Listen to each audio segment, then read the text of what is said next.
Hey everybody.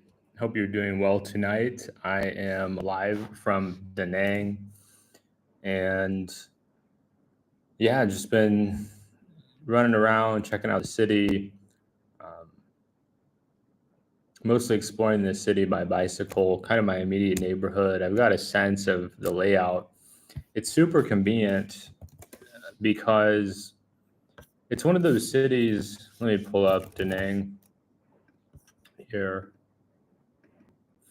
And we'll give a little bit just to make sure people have a chance to get on. I'm going to run over to my phone just to drop a note in the Discord. If you're not in the Discord, you're welcome to join. I may have to do some kind of like premium version. I'm trying to think of a more focused offering because I'm having some issues with the spammer that keeps jumping in my Discord. And then when I ban him, he like makes a new account and uh, wants to jump in and try to sell me services. I told him off, and I guess he may have taken that as a challenge to try to convince me to hire him. I'm not interested in hiring him at all.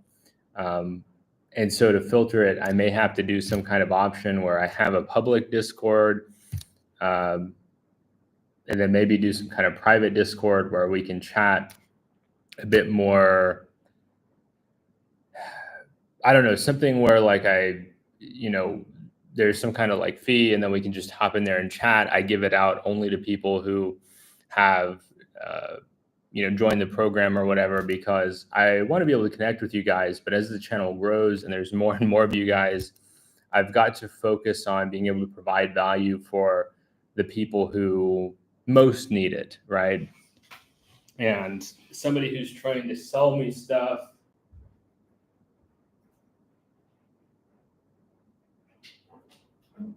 when I clearly told them not interested in their services, then they're not probably in a position to be able to travel.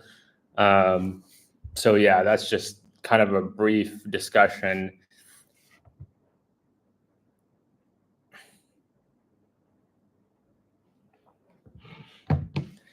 Hey, Christopher, welcome. Good to see you tonight. Hope you're doing well in your area. I was just doing a bit of housekeeping. I may have to, with my Discord, to turn down my air condition too. I should have prepared a little bit better tonight. I'm sorry, guys. Just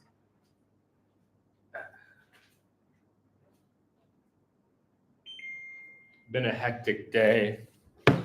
So, yeah, I've just been dealing with some ants today in my apartment, and tomorrow, hopefully, I'll be able to get some insecticide to handle those ants because they're wild. I'm learning a lot about getting rid of ants. I've never dealt with them before, so. Uh, Yeah, Christopher, great to see you in here. Da Nang is going overall well. Like I said, I've been dealing with some ants today. I found out if you take them out, that they emit some kind of odor that I can't smell, but that attracts more ants that want to come and try to handle the problem. So the more I take out, the more swarm in, and it's they're kind of chilled out because it's nighttime. I guess they're not nocturnal; they're more active during the daytime. But it's certainly something I wasn't anticipating because never dealt with that in other parts of Southeast Asia. So there's definitely a learning curve to living over here. I dealt with some pests in California, but not ants. And Southeast Asia is even more hospitable to some of those creepy crawlies compared to California. California doesn't really get an extreme winter, but it's also typically not super hot. Christopher says, just returned from Manila a few days ago, back in Indonesia now. That's wonderful, Christopher. How was your trip to Manila? I'd love to hear more about it. We can chat a bit more about it. I'm starting to like try to figure out what I want to do in a few months, whether it be more time in Vietnam, which has been great. I've really been enjoying being in a new country, doing some different stuff. Of course, there's some similarities to Thailand, but it's it's just got a different feel, and it's there's definitely a sense of optimism here that I'm noticing. Like the economy is growing really fast in Vietnam, and you could definitely tell just like it's lively. There's a nice atmosphere. There's a cool kind of a nighttime scene. It seems like there's more going on in the evenings, even in a city the size of Da Nang, which we can go and pull that up. Actually, I meant to do that earlier, just so everybody can get a sense of the city. So, but yeah, Christopher, feel free to chime in about your Manila trip. I'm sure a lot of people are curious about the Philippines. I know it's at the top of mind for a lot of people looking at Southeast Asia because of things like the English. The prevalence of English makes it so easy for a lot of folks that are primarily concerned about language barriers. Ronell says, "What up, bro? How you been? We need to link up, boss." Hey, Ron, are you in Da Nang right now, or are you coming soon? I do apologize. I think you might have let me know. My channel has been growing so fast. I added like 125 people in the last week because my video about happiness and unhappiness in Thailand really took off. And so, okay, so you're headed to the Philippines. Yeah, that's what I was thinking. Is I recall you being more of a Philippines guy based on our conversation. I know somebody else mentioned they're coming to Da Nang soon. I've already got a friend here right now, and we've linked up, which was awesome. First time meeting a subscriber, which was super cool. And yeah, I know somebody wanted to meet up in Bangkok last month. I ended up getting sick with the pandemic stuff and having some immune system issues. Feel recovered from that now, but that definitely interrupted those plans. Manila, Christopher says Manila was all right, but it had some pretty gnarly traffic. I think I've seen enough of Manila and we'll try Cebu next. So yeah, I totally agree with you, Christopher. In relation to traffic in Manila, my experience at Manila Airport was that I had a layover there. I was flying either to Japan or back to Southeast Asia from Japan. I can't recall which. This trip was about 4 years ago, 4.5 years ago. And I'm walking through Manila Airport, and a guy had just like polished the floor, and I had to walk through it. Like Manila Airport, one is very dense. It's one of the busiest airports in Southeast Asia. Manila is the most dense city population-wise in Southeast Asia. So I have to walk through it, and this cleaner guy like tries to like bark at me a little bit about walking through the area he just cleaned, and I'm like, dude, there's nowhere else for me to walk. Like I've got to transfer here. The nature of your job is that people are going to have to walk through this airport, and it has to be cleaned on a regular basis. Whether I walk through it right now or somebody else walks through it in 5 minutes. So my experience in Manila was that it's just a very, very busy city. People are, like you said, in traffic a lot. They're trying to get to work. They're trying to get home. I imagine there's a lot of what you call like super commuters, people that commute several hours one way to work. So it's, there's a lot to admire about Manila, and I certainly don't want to trash Manila. I think there's a lot to love about Manila, especially if you're an expat. You want a big city. You want the conveniences of a big city. You want English. You want access to the Philippines, right? Because you can fly all over the Philippines from Manila. There's a lot to like about it, but it does come with some trade-offs that I would say apply to most big cities. I don't know that I could ever live there. I'd be happy to visit there in the future, but for me, Cebu is awesome. Cebu is, I really liked it a lot. To me, it felt like an American city. It reminded me of like almost like a Los Angeles in a way. You got the hills, you got the low-lying areas, you got a lot of interesting development, interesting architecture. It's not quite on the scale of LA, but it may be like somewhere halfway between like an LA or a Miami or something like that. And yeah, I like Cebu a lot. I felt like it had a lot of the hospitality and the conveniences that you'll get in like a Manila, but it's not quite as extreme. People talk about the traffic in Cebu. I found most of the traffic in Cebu to be going to and from the airport. So when I was in Cebu proper, I didn't have any issues with traffic. I can imagine for people that are commuting from other parts of the island or a little bit further out that they'd have some issues with that. But I liked Cebu a lot. I'd be happy to go there again. For me, the best part of the Philippines is the nature, if I had to select one thing. But yeah, Cebu, awesome city. I had a great time when I was there.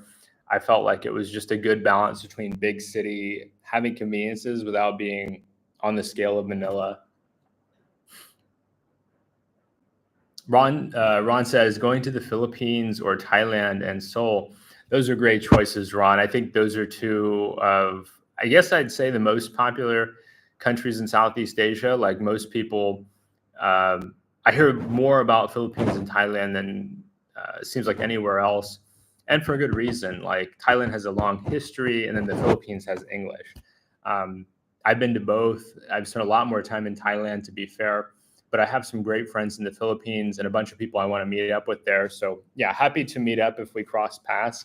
I don't know if I'll be going back to Thailand in the near future because I just finished up a year there. I love Thailand, but I do want to spread my time around because part of this trip is doing more discovery, trying to uncover, could I live in this place? So I know all these places I love to visit. I love to spend time there. It's a lot of fun.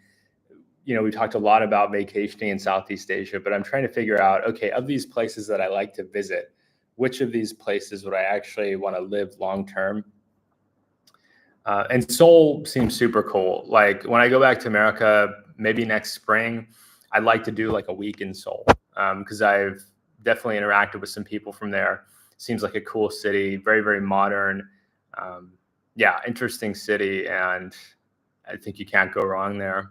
Plus, this might be kind of a dark topic, but with the aging population in South Korea is one of those countries I want to get to before too long, because I do suspect that those demographic issues that the media likes to dramatize will have more impact in the coming years.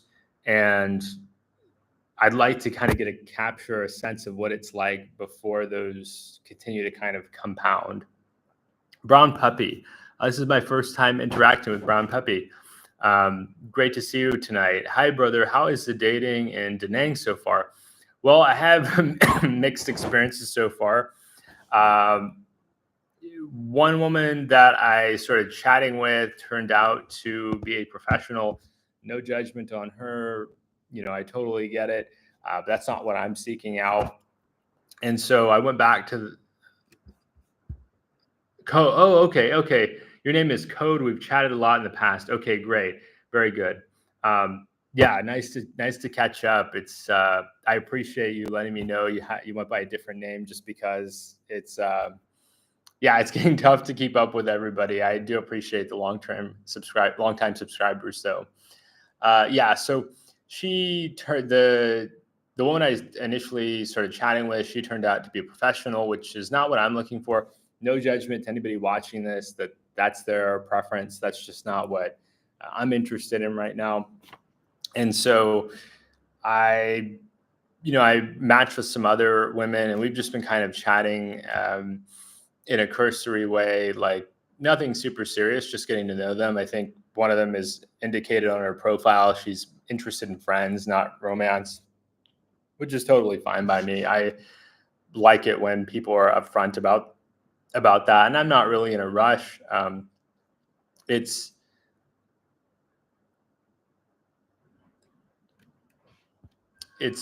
see here. But yeah, it's dating is all right. Yeah, I think the language barrier can make it a little bit tougher. It's the communication is tough in a place where I don't speak Vietnamese, and I will give them credit. A lot of them do have better English than what I would have in terms of Vietnamese at their age. So it's going. It's just not a super priority for me, but hope that helps. Christopher, tell us more about your impressions of Da Nang thus far. Great. So thank you for helping me get back on track. I'm ADD, by the way, so sometimes I can jump around. Don't be afraid to help steer me on course. When I go and edit my videos, I have to cut out a lot where I just get off track, and I want to save you guys time. So here in Da Nang, one of the things that's been helpful for me compared to other cities, like I like cities, I find it easiest to navigate cities that have clear landmarks. So for me, it's very easy knowing where I am in the north part of Da Nang, that to in one direction is the beach, right?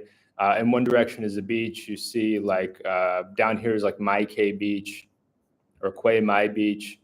And so I orient myself, okay, that's where it's at.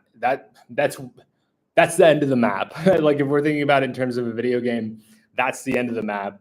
And I've got to stay over here. And if I want to go back to my place, I'm, here in proximity to the ocean. Everything in the city is almost everything in Da Nang is either south or west of me that I have access to, because I can't just, bike out in the ocean.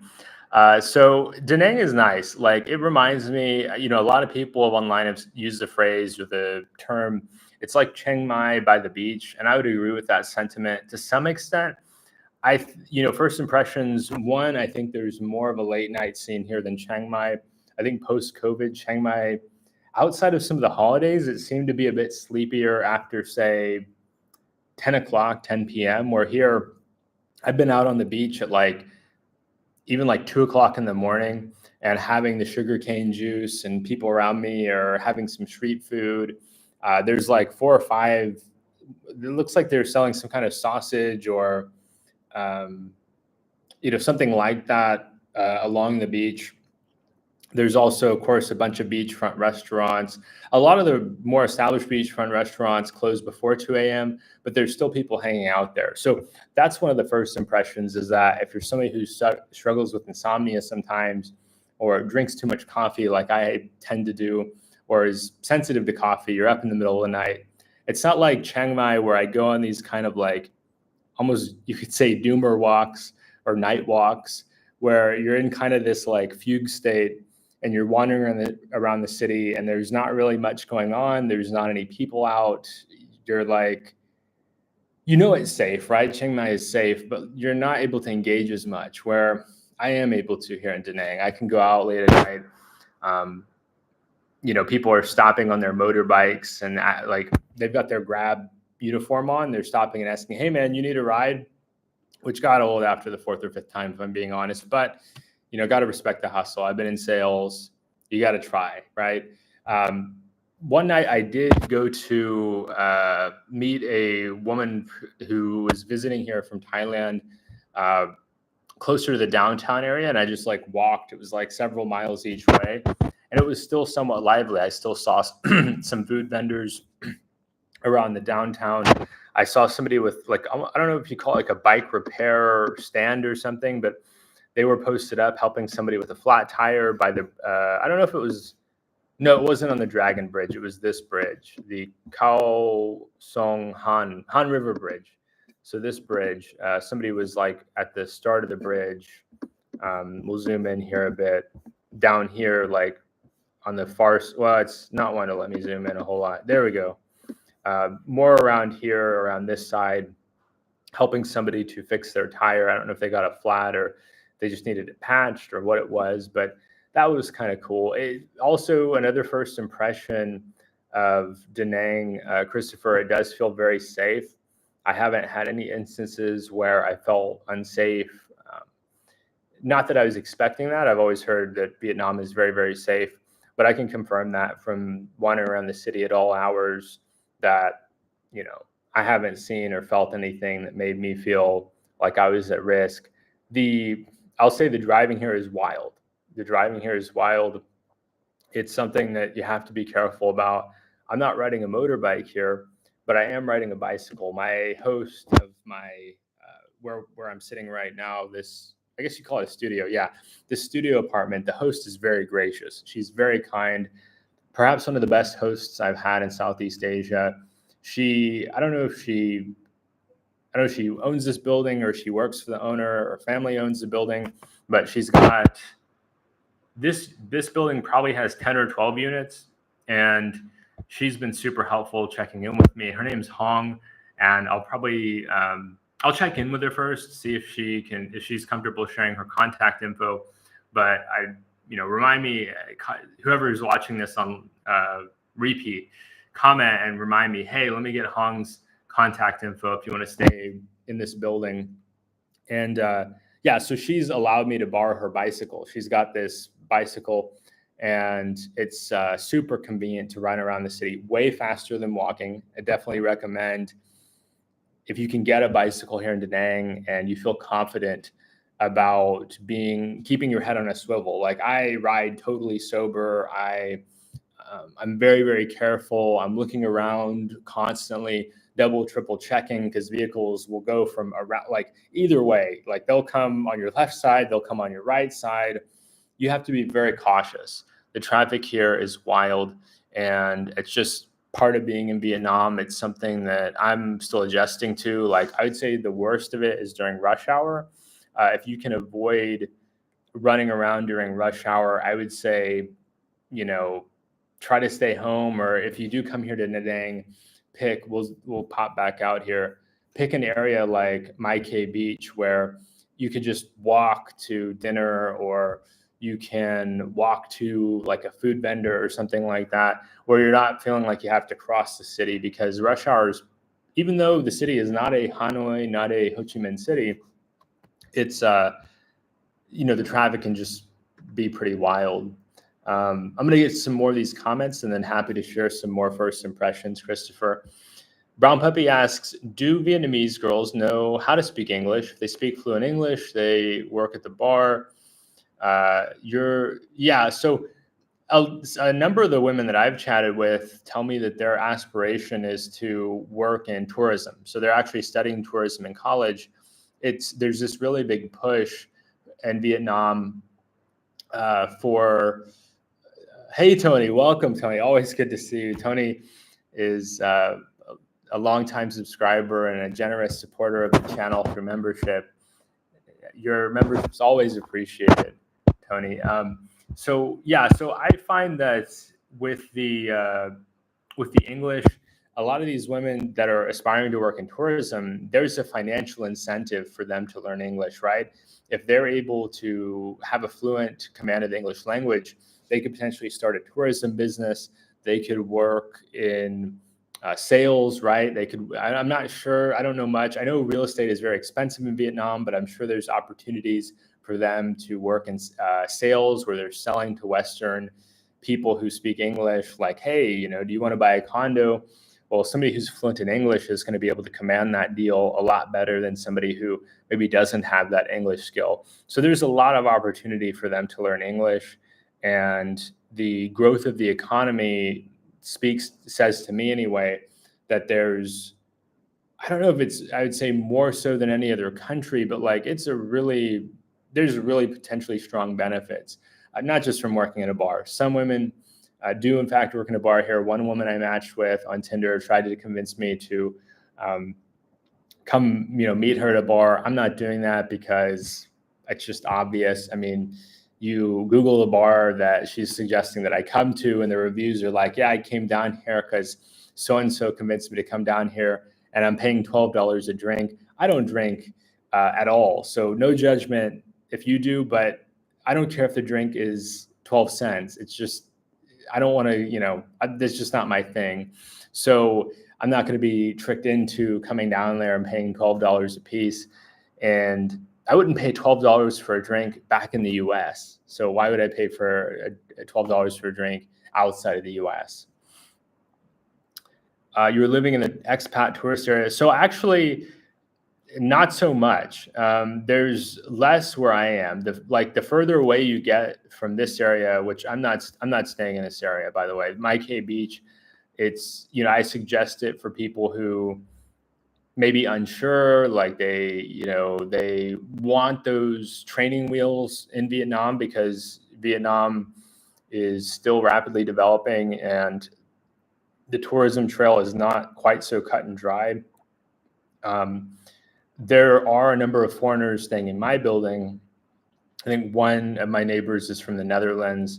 I haven't talked to any of the other neighbors, but there's a gym across the street from where I'm living, and I've worked out there probably at least a half dozen times, and I've only seen a few foreigners over there. So the foreigner population in Da Nang, from my observation, drops off quickly when you get away from this part I have pulled up on the screen. Most of the people I see, all the people I see when I'm riding around this neighborhood, getting coffee, recording videos, exploring, have been Vietnamese. There's a fruit market. I've never seen a foreigner. Like, basically, I don't see any foreigners when I travel around my neighborhood. And I don't think I've seen any foreigners except for a couple of the people that live in my building when I come and go from here. It's very different, right? Because in Thailand, especially Bangkok, Chiang Mai, you see foreigners all the time. I mean, these are two of the most popular tourism cities in Southeast Asia. And I think Da Nang, with the in Vietnam in general, has a little bit more complex visa process. It's just going to take more effort, and people who want to buy their ticket and book their accommodation, be done with it, they're not looking to go through filling out the visa. They may have not have had any friends that have been to Vietnam, where a lot of us have friends that have been to Thailand or heard of Thailand. So yeah, if you want to see how the locals live, you have to cross the Dragon Bridge. Yeah, I mean, like I said, I see, some around here. How did you find your apartment? Through Facebook or search engine? Yeah, so how I found it was that I actually found an Airbnb, and then I exchanged contact information with them, because I'm starting to realize that's a good way to get a discount. I know, like, people can get in trouble and lose their Airbnb account. I may request that people private message me because I don't want to get my host in trouble. But I also just don't like Airbnb as a company, if I'm being totally honest. I think that they have some harmful practices, not so much in other parts of the world, but in the US, they've really done a number on the real estate market. They played a role in driving up rents and trying to make everything as efficient as possible, such that people have a hard time in the US finding housing in certain neighborhoods, because everything's turned into a hotel.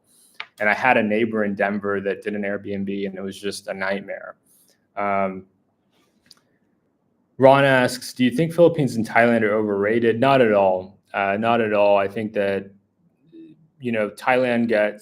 Bangkok was the most visited city in the world prior to the pandemic. Thailand is on track. I think they're trying to hit 30 million tourists this year. Thailand does its absolute best as a country to be friendly to tourists. There's not a single thing that I could point at and criticize about Thailand when it comes to the tourism experience. The accommodation is great value, better value than almost any other country I've been to in the world. Just the quality versus the price, the service is fantastic. The cuisine is world class. You have this amazing cuisine that is famous all over the world. I mean, I've had Thai food in many different countries, and people of many different backgrounds enjoy Thai food. Thailand, the flights are reasonable, compared to some of the other countries in region. I've always found the pricing to be reasonable going to and from Thailand. Well, almost always. You can get a little bit pricey in the summer, but yeah, the infrastructure is fantastic in Thailand. In Bangkok, you have BTS, you have MRT, you've got vans all over the country, flights all over the country. And then with the Philippines, the English is priceless to me. Like, having traveled to a lot of different countries and struggled with the language barrier in many of those countries, being able to go to a country that has the natural beauty of the Philippines, and it looks like, I've never been to Hawaii, but it looks like Hawaii. But then being able to just talk to people, like, some of the best dating experiences I've had in Southeast Asia have been in the Philippines, because I could go and meet women and we could just immediately launch into conversation. They knew more about certain topics related to the United States than I did. They were familiar with sports. They were familiar with culture. We had like a similar sense of humor. It was almost strange to me how much I enjoyed the socializing aspect in the Philippines, because I feel pretty introverted back in the US. And being in the Philippines, people are constantly coming up to you and saying, "Hey, bro, how are you doing?" And like just engaging you in conversation. So I think Philippines and Thailand, they are the most notable. I don't want to say the most notable, the most well-known places because of that ease, right? Because it's like in Thailand, everything is set up for you to have a good time as a tourist. In the Philippines, you've got English, better English than many countries in region. I'd say Malaysia is good, but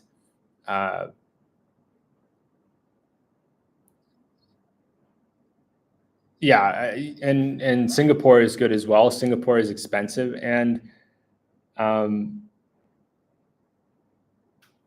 don't know. Like I liked Malaysia a lot.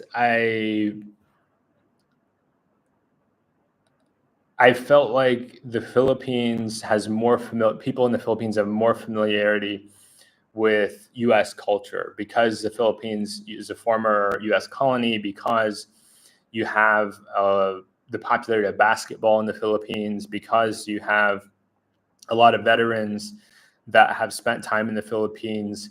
It feels like the most Americanized country in the region. And I want to be careful when I talk about this, Ron. I love Philippines. I love Thailand. I think all the countries in Southeast Asia are awesome. I don't think one's the best. I don't think I don't think, oh, this one's not good and this one's good. I just think it comes down to individual preference. I think it comes down to timing. Like most people, they have 2 weeks of vacation a year. Maybe they're in between jobs and they can take a few months off, but they're limited, so they have to be expedient, right? They might love Laos, but they feel like, well, I've got 2 weeks off and I don't see as many vlogs coming out of Laos as compared to the Philippines. I see tons of vlogs coming out of the Philippines or tons of vlogs coming out of Thailand, so I'll just try those. And then maybe next year I'll try Vietnam, or next year I'll try Malaysia, or next year I'll try Cambodia. And so people have to be really expedient because they got limited time, limited budget. I totally respect that. If somebody says, I want to do something different from Philippines and Thailand, which was my feeling, well, I tried them, but I also wanted to try some other places when I came to this part of the world 5 years ago. And I'm glad I did. I wanted to sample all the different countries and region. And yeah, I just wanted to share on that. Yeah, Christopher, $12 drinks. Yeah, I'm not paying that. You're talking like airport prices at that point, right? It's to trick and milk expats for money. They think, oh, she's gonna be my girlfriend. No, she's not. Her job is to earn money. Her job is not to find a relationship. I guarantee if she wanted a relationship, she would have found one probably the first night she worked there. And I get it. She's got to hustle. She's got to make money. She's got bills. And there's a steady stream of guys who want to be sold, right? They believe in this dream. They believe in this idealism, and they don't think with this head. And hopefully it's a learning lesson. Hopefully, some guys that fall for that, they realize, wow, I came in thinking this, and actually the case is this. I'm not going to do that again. I'm not going to make that mistake again. Now, I've never made that mistake because I've just spent so much time, and I don't mean this in a bragging way, but I just spent so much time dating in my younger years. I felt like I saw it all in terms of bad behavior from different people. And working in sales too, that helped a lot too. You work in sales, you learn about people's motivations, you learn about what drives human behavior, because you're trying to get the sale and you're trying to figure out how to connect with people, and you're trying to figure out what people like and what they don't like and how people work. And being so analytical, I didn't get it. And after a year of hardcore sales, I learned a lot about motivation. And I'm instantly suspicious when somebody that I've never met before invites me out to meet at a bar or a nightlife setting. Coffee shop, that's fine. Maybe like a cafe, sure. During the day, that's fine. But hey, come meet me at my bar at 11 p.m. at night. You've been here for 4 days and we've never met before. No, thank you. I'm immediately skeptical. Now, part of the way she set it up was, yeah, we'll hang out and then when it comes time to the arranged time, I was like, let's meet up at like 11 o'clock or whatever. Like, as in, let's meet up at a normal location. Maybe we meet at like a roadside cafe. Maybe we meet at the beach. I'm not looking to have drinks with a total stranger the first time I meet them. I'm just a very cautious person. And so when she pivoted from, oh yeah, we'll meet, to come meet me at my at the bar, I'm like, no, you. And also there's some dishonesty there. Like, hey, we're going to meet at what I would call a neutral location. I think most people, when you're meeting for a first date, it's better to meet at a neutral location. And yeah, so I was just like, no, I'm not doing that. But yeah, great call, Brown Puppy. It's, like I said, I get it, but I'm not that kind of guy. And it was just, I don't know. I did see like probably several dozen comments or reviews on that bar saying, so-and-so invited me over here and then just like, encouraged me to buy drinks. And then I got a big bill. And then they're also encouraging to buy drinks for them. And I don't know how much I could say about it. This is not a situation where you're paying for some kind of end result. You're more so paying for like the entertainment factor of, being there. Michael Watkins asks, what areas or neighborhoods would you recommend for someone looking for a Chiang Mai type vibe, but in the Philippines? Michael, that's a good question. I've only been to, to be totally transparent, and I need to grab my charger. One sec, guys. I grab my charger.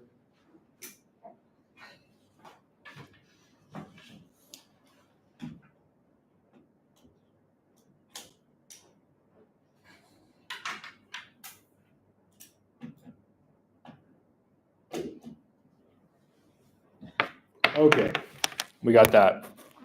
So, I'll admit, fully transparent, I've only been to 3 cities in the Philippines, four if you count Manila Airport, but I don't really count that. I've been to Cagayan de Oro, I've been to Cebu, and I've been to Camiguin Island. I don't know if there's an apples to apples comparison as far as city goes in the Philippines. I know Dumaguete is very popular. If I were to give some parallels between Chiang Mai and Dumaguete, then I would point out Dumaguete has a college, Silliman University. Dumaguete is very popular among foreigners. Like lots and lots of foreigners are living in Dumaguete, researching living there. I've heard rentals and real estate has gone up a lot there. You're going to have tons of English spoken there.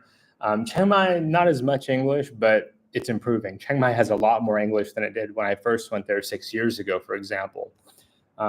What else about Dumaguete? You're going to have some Western style conveniences in terms of the malls, also the dining options. You're going to have some Western style dining options. You'll pay a premium for them, but they are there. Places, I'm sure that I think there's like a steakhouse in Dumaguete. So yeah, I could suggest researching it. I know some people feel like it's overdone, it's too popular, that there's too many expats going there. But based on my conversations with some of the people that I'm friends with that live there, they like it because for them, it's almost like, and this is my perception too, 1 foot in the Philippines, 1 foot in the West. So they get, the tropical island vibe, but they're not totally out in the province where they feel like, I never get to interact with other expats. I have to drive several hours to get to a shopping mall. Dumaguete's got an airport, right? They've also got a ferry terminal in Sibulan.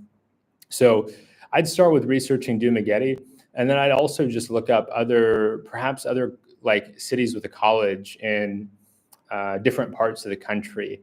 I hope that helps. Tony asks, you may have, okay, great, Michael. I'll definitely get back to you on that in a bit. You may have covered this already. I just got here. How's the introvert experience where you are so far? It's pretty good, Tony. Well, I have mixed feelings on it. It is pretty noisy. There are You're going to hear a lot of karaoke in Da Nang. It's just a common thing, especially on Sunday. It seems like the karaoke gets turned up to 11. There are fewer modified bikes here. Based on my observation, I get the sense that there's fewer modified bikes, which is nice because that can really wear on my nerves, hearing bikes that have had the muffler removed, because it's not a safety thing. People will say, oh, they're removing the muffler because it's safer. No, the thing about the bikes, there's a few ways to be safe on a bike. One, top reason, wear a helmet. If you wear a helmet, that's one of the safest things you can do on a bike. Two, ride at safe speeds. You ride at safe speeds, that's going to help you. Three, be sober when you're riding a bike. But just being as noisy as possible has no impact on other drivers. Like, you can't control, when you're driving, you can't control other people's driving. You have to take responsibility for your own driving. So saying, well, I could just drive badly as long as I'm loud, doesn't cut it. So yeah, I would say the noise, it does get a bit noisy. Also, this is something that's not really the fault of anybody, but Vietnam is at a earlier stage of development compared to Thailand. And so there's a lot more construction happening here. People are building their houses. People are updating their houses, modifying their houses. People are building new houses. I went up on the roof today to film a video that I'm trying to slot for a Patreon. I'm thinking about creating a Patreon to put out spicier content that I don't feel comfortable putting out on YouTube. So I went up there to film, and I looked across a few blocks away, and they're building another level on top of their house. So that's one of the trade-offs that comes with the economical aspect of Vietnam, is that it is still developing a lot. They're still building a lot, updating a lot. Da Nang is growing super fast. It's a tourism hub in the country. So that's one of those other things that I think can make it a little less introvert friendly, is that one, the karaoke, but two, more importantly than the karaoke, which admittedly isn't so is what it is the construction. People just trying to start a real estate business, people trying to build onto their family house. Maybe somebody saved up the money they needed to get the equipment they needed. So that, I would say people tend to be respectful of, young people will approach me and talk to me. I do notice that, but middle-aged, older people, I used it in my video a few days ago, but they're more ambivalent. They're like, I don't really need to be friends with you. I don't really need to get to know you. We don't need to hang out. Not being rude, not being ugly, but a lot of these people are super busy. They've got their friends and family. I'd also point out too, just the history here. Other countries have not always been very considerate or respectful to the people here. And so that, I think that also goes into it. And, I get it, right? They're hustling, they're working hard. Some of the hardest working people I've ever met have been Vietnamese.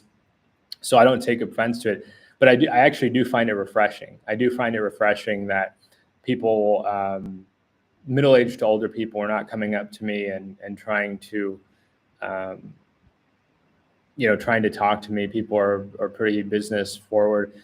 I do like that the young people are friendly. It's lighthearted. I get a lot of hello, and I include that in the video I'm working on right now. I may need to go and record some more stuff for it, but I had some instances with young people wanting to practice their English and coming up to me and talking to me in restaurants, or if they're riding in the street, they'll come up to me and talk to me.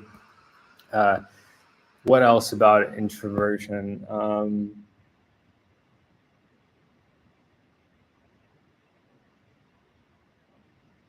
Yeah, I mean, people are friendly. I don't want to say they're not friendly, but it's not.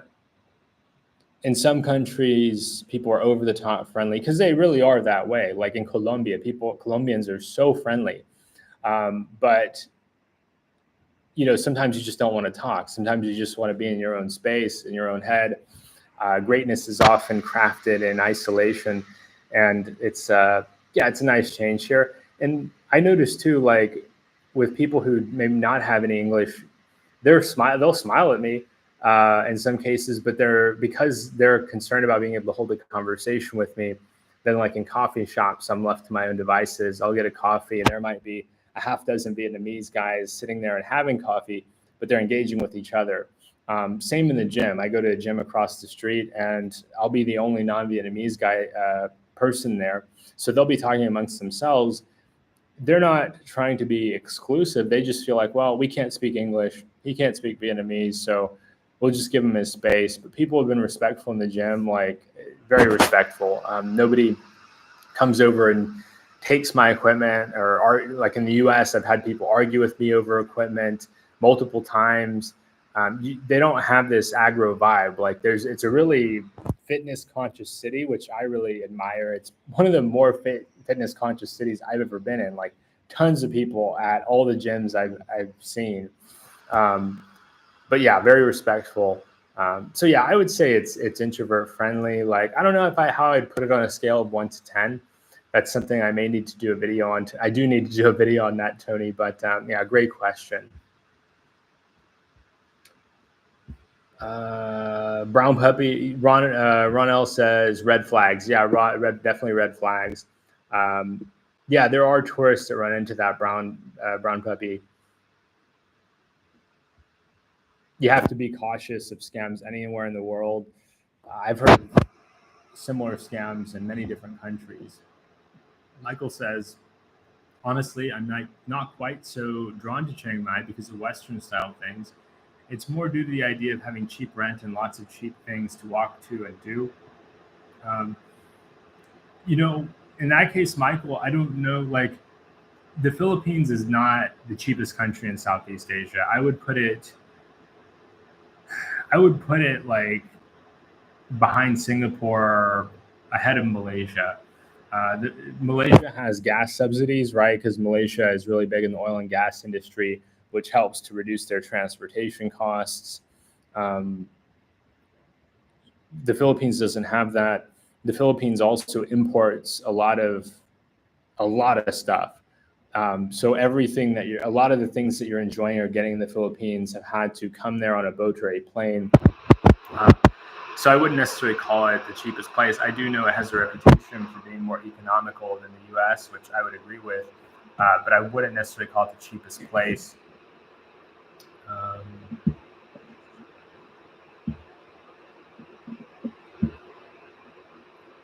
Dumaguete does have the boardwalk. I haven't been there, like I said. I do want to go there.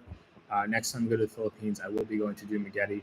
But Dumaguete does have that boardwalk where a lot of people like to walk up and down it. They've got a lot of people like to run up and down it too. But that provides a walkable place. It's, Southeast Asia in general isn't the most like walkable friendly part of the world. It just seems like the nature of it seems like much more oriented toward motorbike transportation as opposed to people like walking around on foot. You may want to take a look though at Dumaguete, not so much like you said for the Western stuff, but because there are a lot of foreigners there and there are a lot of retired folks there, such that,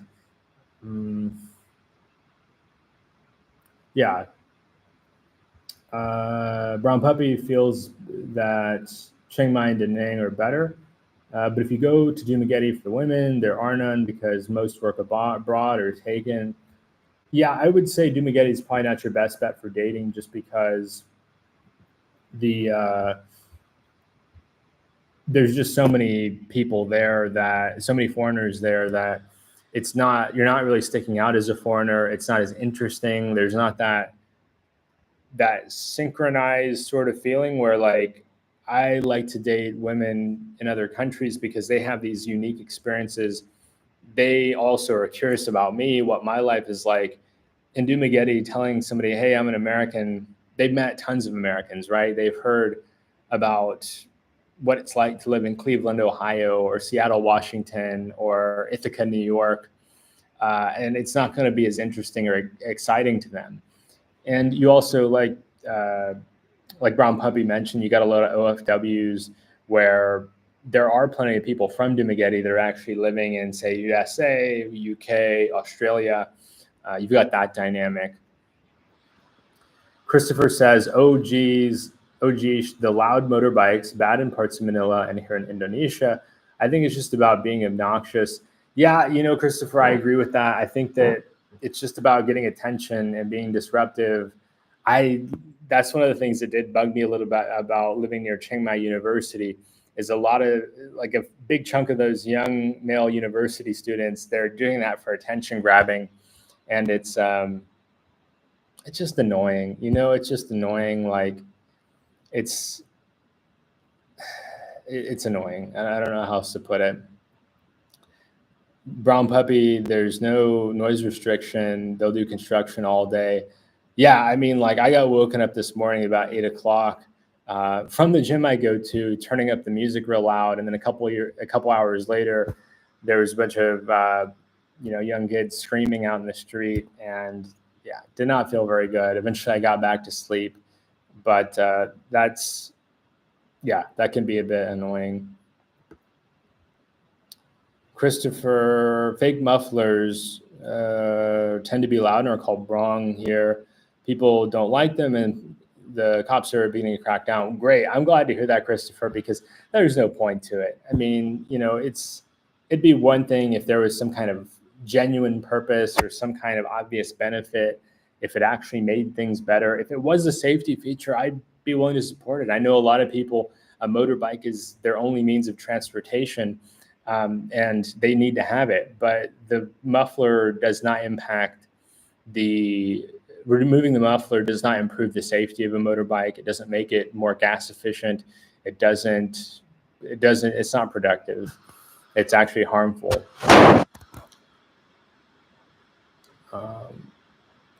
Christopher, great video idea. Travel destinations that are palatable for introvert expats. Yeah, and I promised Tony, like probably a few weeks ago, maybe a month or two ago, that I'd do a video on that. And let me make a note of that. My top introvert expat destinations. And you could call it travel destinations as well, but I could go through and talk about my top 5 or my top 10 introvert-friendly cities. I could mention a few that I'll include on there. One is going to be Cusco. Cusco is a real gem in Latin America where you get the warmth and friendliness of Latin America, but in the mountains, in that mountainous Andean region, people do respect personal space. They do kind of keep to themselves. They'll smile at you. And some people do approach you. Like I did have some people approach me, are very friendly in Cusco, but people aren't super boisterous. They're not looking to, at least in Cusco, they're not looking to go out and have a night on the town. I didn't see a whole lot of the kind of nightclub or dance club scene there. Brown Puppy, Manila rent is crazy expensive. Yeah, Manila can be very expensive, surprisingly expensive for the region. A lot of people think of Southeast Asia as this place where it's all cheap. It's like, nah, Singapore is expensive. Manila is expensive. I found Kuala Lumpur can be expensive for rentals. I was paying like $600 a month for my accommodation in KL. I could have gotten that down some, but that was 4 years ago. Some of the same places might be more expensive now. And some of that is the infrastructure. I mean, in KL, the metro system is awesome. Like anytime you get that kind of development where you've got a very efficient metro system, I assume that that's going to come with a price. Like Buenos Aires is price corrected. Buenos Aires used to be the cheapest world-class city in the world. Because of different things that have changed, it's now gotten much more expensive. Part of that is having a nice metro system. Part of that is being really nicely developed. Good deals eventually go away from my observation. Things even out. Demand goes up because a lot of people want to live in a city with great metro system. A lot of people want to live in a city with fantastic malls. A lot of people want to live in a city where everybody speaks English. These things are almost universally desired by Western expats. Hey, GMM, good to see you. Welcome from Bangkok. And let's catch it. Yeah. So, yeah, and Brown Puppy, I will say too, like, I know this isn't always ideal. I know it depends on the circumstance. You got to feel it out. But yeah, Airbnb can certainly be pricey even by local standards. But yeah, 900 is pricey. GMM, reusable silicone earplugs are your best friend in Southeast Asia. Yeah, I'm always, by the way, I'm always using my AirPods. Like I use these all the time. I'm wearing them all the time. If they're not in my ears, they're on the charger. They are such a big help. I actually had to replace these in Bangkok a few weeks ago. So I went to the Apple store in Bangkok and got my right one replaced. So my right one needed the battery replaced. The left one is in so-so shape. It's got some different damage because I've been hard on these. I've started to learn how to take better care of them. But yeah, that's a challenge. And then I got the case replaced. So actually I had 2 of the 3 components of this replaced. And another thing that I have when these are not working is I do keep a nice pair of, I got these knockoffs of what are called Loop, and I'll throw them down there, Loop earplugs. So they are these silicone earplugs that I recommend bringing a pair to Southeast Asia because depending on where you're from in the US, I don't think it's so bad. Like if you're from an LA or you're from a New York City, you're from Chicago, the noise might not be as surprising or might not be as invasive. But if you're from a smaller city or you've lived out in a rural area, and then even coming from a bigger city, right? Like I came here from San Francisco area. San Francisco doesn't have motorbikes. There's very few people even riding motorcycles. You can get in trouble if you modify your muffler there.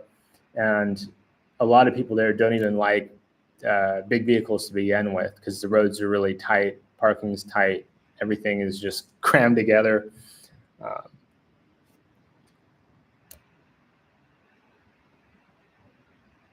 Brown Puppy, I visited Manila first time, my last time. Yeah, and like I said, I don't want to disparage Manila. I know a lot of people like it. I don't think it's for me.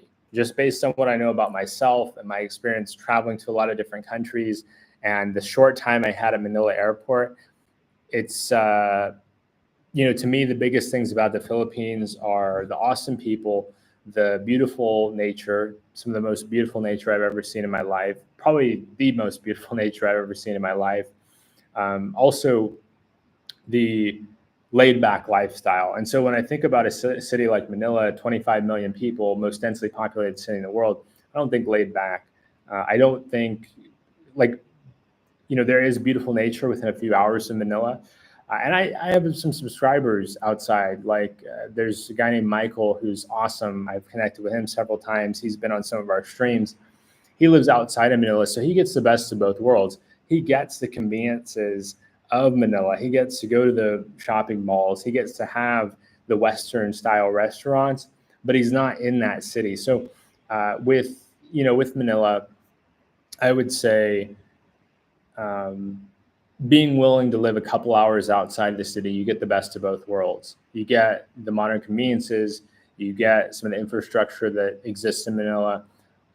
You're not going to feel like you're totally provincial, like in a province area of Manila. I think it's going to feel less provincial than, say, in the Visayas region or in Mindanao. So I wouldn't totally write off Manila either. I do want to mention that, city proper, probably not for, not for me. But would I live outside? I'd try it out. I still haven't checked out places like Trece Martirez, where Steve from Philippines Info Channel lives. I haven't checked out Tanza. I haven't checked out Angeles, where Philippines Antics are located. And I do plan to do that. I do want to take some time to explore the areas surrounding Manila, because I think that that's where a lot of people really find themselves appreciating the benefits of Manila without dealing with some of the downsides of Manila, being in a crowded city, dealing with the traffic to the same extent. Brown Puppy, anybody make money here online? If so, what do you do? Yeah, always curious about that. Feel free. But, I will say, Brown Puppy, too, all things considered, a lot of people do kind of protect their income if they've got some super unique or cool way to do it. If they're not retired, a lot of people are kind of wanting to keep it close to their chest, and I respect that. I've had some interesting hustles over the year that I tried to keep on the DL because I felt like if they got too popular, then it might reduce the potential income there.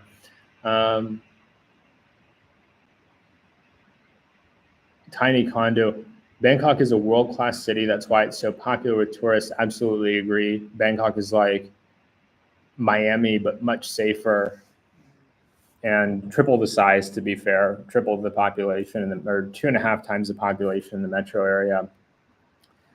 Also just a lot more pleasant people. Like, I took a cab ride in Miami about 12 years ago. It was terrifying. Yeah, it was just terrifying. Vietnam is rough around the edges. Yeah, it's still early on in development. GMM, Manila is a city that many only go to when they leave the Philippines, or they sit in the golden bubble in BGC. Yeah, that's fair. I think a lot of people, they're flying in or out of Manila because, that's where I'll probably fly out of. If I fly from Manila, say, back to the US, or from the Philippines back to the US, and let's say I'm in Mindanao, well, I'm probably going to have to fly from Davao to Manila, and then Manila to Los Angeles. And so I'll probably have to route through Manila, unless I fly from Davao to like Taipei or Davao to Seoul, which just doesn't seem to be as practical. I'll probably have to route through Manila. And it could be convenient. Maybe I stop in Manila for a few weeks and go and meet Michael, go and meet the couple from Philippines Antics and Angeles. Maybe I meet up with some other subscribers that are in that area. Vietnam has no sidewalk. I'd push back on that. So here in Da Nang, sidewalks are great, at least by the beach, and at least by the beach and kind of like the My Kay area, the area on screen right now, they do have some solid sidewalks. I'm going to catch up a little bit. Ronell, have you been to BGC in Makati?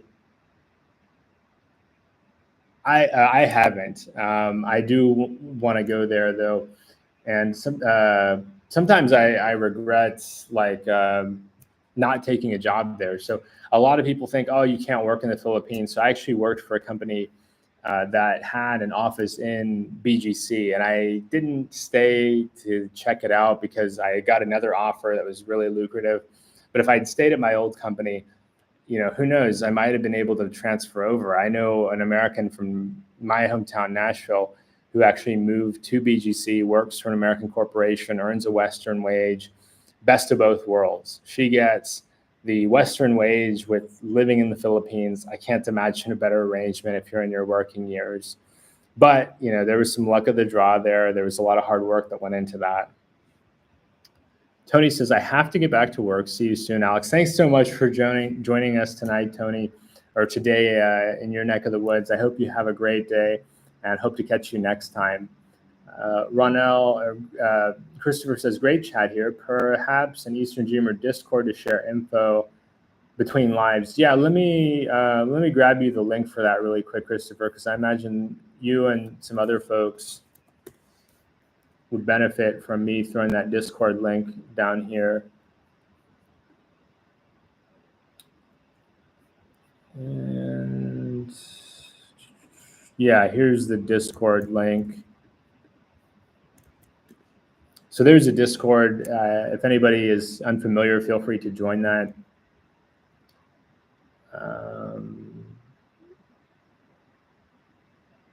Palawan and Baguio City are underrated. Yeah, Ron, I'd agree. Like, I haven't been to Palawan.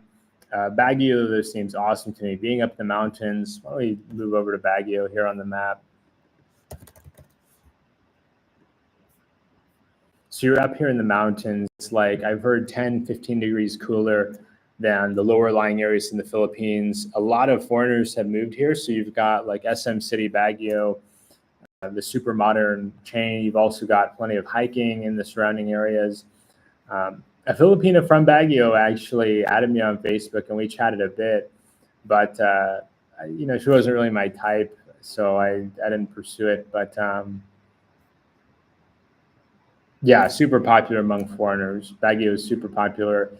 It's I have heard it's a little bit pricier. I have heard it can get a bit crowded because everybody wants cooler weather when they're coming from countries like the US, where we're not often accustomed to the super hot weather there. GMM, about prices. Tourist prices go up fast, mainly because the very rich Koreans and Chinese have it as their playground nowadays, especially in the more bar areas. That's fair. That's certainly fair. It's not just like there's a stereotype. It's only the Americans that have money to splash around, or it's only the Australians that have money to splash around. But there's plenty of people in East Asia, Japan, China, Korea, that have a lot of disposable income. I mean, I haven't spent time in China or Korea, but in Japan, I mean, it's a very wealthy country per capita. I have a lot of Japanese friends on Facebook that are super into the car scene, and I have some Japanese friends as well that are into the boat scene, and they've got expensive hobbies. And you see it when you're there too. I mean, walking around in Kyoto, I would see luxury high-end restaurants packed with Japanese people, just packed. And you're talking about probably $50, $100 per person, and there'd be 20 people sitting at a table. And this was consistent, like over and over again. I also saw this in Osaka. So a lot of these countries have disposable income, and they might not be looking at just the bar type scene. They might just want tropical weather. Some of these, like Japan, I remember it was overcast a lot.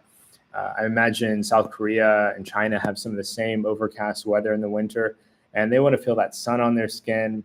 They want to go to the beach. Like I've done a bit of English teaching, and I had a Japanese student, and he would take his family to Thailand. He's like, we like to go to Thailand because my kids get to see the beach, and we get sun on our skin. We get to warm up from the Japanese winter. So it's a lot of families too, to be fair. Michael Watkins says, I grew up in Atlanta, but currently right down the street from Nashville and Chattanooga until the end of the year when I'm bailing and going to Chiang Mai. That sounds awesome. I've definitely spent some time in Chattanooga, Michael. Some of my high school classmates went there to UT Chattanooga for college, and Chattanooga is convenient as far as being able to zip up to Nashville or down to Atlanta, but nothing compares to Southeast Asia. And Chiang Mai happens to be one of my favorite cities in the world, so I don't blame you there, right? I don't blame you at all for wanting to come to this part of the world. Christopher says, thanks, Alex. Yeah, thank you, Chris. You always have great input. And if I wasn't going to the Philippines next, like I toy with the idea of coming to Indonesia. I want to go to Yogyakarta, the cultural capital. I'm not as much into the idea of going to Bali because it's super, super popular. It's not. I'm not one of those hipster types that says, "Oh, I don't like it, but it's popular."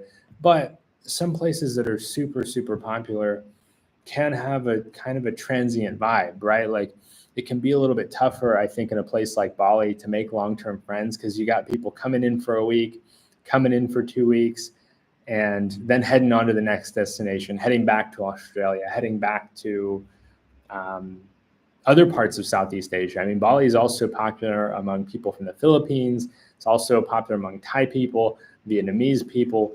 Bali is just popular, period. So a little bit cautious about it, similar to how I'd be cautious about going to Cartagena, Colombia. Cartagena, Colombia is super, super popular. I didn't make it to Cartagena when I was in Colombia because I know how popular it is. But yeah, if I end up going to Indonesia, Christopher, would love to link up. We should definitely, if that happens, exchange contact info. And if we can, make something happen, always happy to meet up. And yeah, Indonesia, like to me, is so intriguing because it's the most populated country and region. A lot of people, why don't we pull up Indonesia here? A lot of people, they think Indonesia is just Bali, but it's like, no, like Jakarta is a huge city. And I think you have to be a big city person to like Jakarta, but there's like, I think 300 million people in Indonesia. So you're talking about approaching like American population levels, which is wild, like to be so far away from America. But 10 times the population of Australia, 60 times the population of Singapore, triple the population of Vietnam, 2.5 times the population of the Philippines.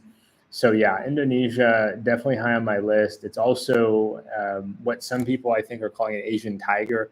It's a growing economy. It's definitely a country of the future. I think there's likely a sense of optimism in Indonesia from a growing economy, from a place that's increasing in popularity. People are branching out from Bali. Like Bali might be their introduction to Indonesia, but they want to go and see some other parts. I'm particular about wanting to see Yogyakarta because when we pull up Yogyakarta, I saw it on a Netflix documentary some years back where I can't remember what it was like a series on Netflix about local food cultures, and the Indonesia episode was on Yogya. And so that guy sold it really well. They had this guy that was like this awesome, I don't know if he was a tour guide or what he was, but he was talking about it. And I'm like, okay, I've heard about Jakarta. I've heard about Bali. What's this Yogya place? And so, yeah, you've got a lot of culture here. It's also a college city.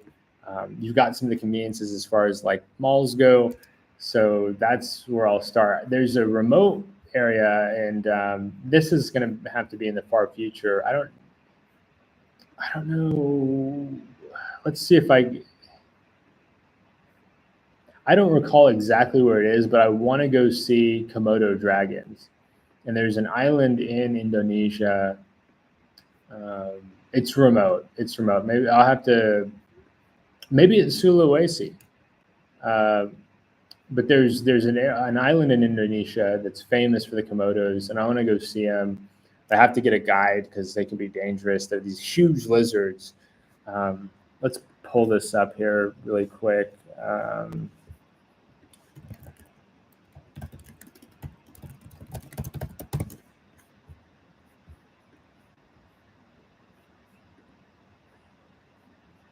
I mean, look at these just evil. I know they're not evil. I don't want to personify lizards. I'm sure some of them are. I'm sure many of them are just trying to eat and live their lives, but like just alien. Like they can be dangerous. If you see one, stay away from it. But yeah, just the leathery skin and the hollow eyes. Like, yeah. Back over here. That's enough of the lizards. Let's see. Baguio is above sea level like San Francisco, so fog is common. Yeah, that sounds inviting to me. I mean, I love San Francisco, one of the most beautiful cities on the planet. I was so fortunate to live near there for a while. It's yeah, I love the way the fog looks. It's like mysterious, and it reminds me of the X-Files a bit. Like if any of you guys have ever watched the X-Files series, for some reason when I think of fog, I think of that show. I need to watch some reruns of that when I get some downtime, because the X-Files, I went back and watched like the entire series maybe a few years ago, and it's a classic. GMM, New York City, Big Apple clocks in at a respectable. Let's pull up Komodo. Here we go, Komodo Island. Wow, that's tiny and really out there. I guess you have to take a boat out there. New York City, Big Apple clocks in at a respectable 302 square miles. Bangkok, Big Mango, 4,000 square miles. So yeah, that's a great point, GMM. Bangkok is massive, and it's such an interesting city. It's so dynamic. It's so vibrant. It's so beautiful. The people are gems. It's a hardworking city. It's a gritty city. It's also polished in some places. It's somehow, to me, like it's very, very. It's a city with a lot of heavy contrast. It's a very, very heavy contrast in terms of a city. Different neighborhoods. Like I could go on and on about Bangkok, but yeah, it's massive. Ronell asks, how long is your normal live chat do when you go on live on YouTube? So I'll note that. I've been doing them at 10 p.m. Indochina time. I've been starting them around 10 p.m. Indochina time. That just seems to be a good time where I catch some folks in the morning back in the United States. And it also seems like for the people in Southeast Asia that are working during the day, it also seems to be after their work hours. I like to go for, I'd say most of my streams are around 2 hours. I've gone for 3 hours before, but I found my voice starts to go around the 2 hour mark. Usually around the 2 hour mark, I start to get kind of hoarse and yeah, get a bit of a dry throat. Speaking of which, I need to drink more water when I do these. Maybe that would give me more longevity.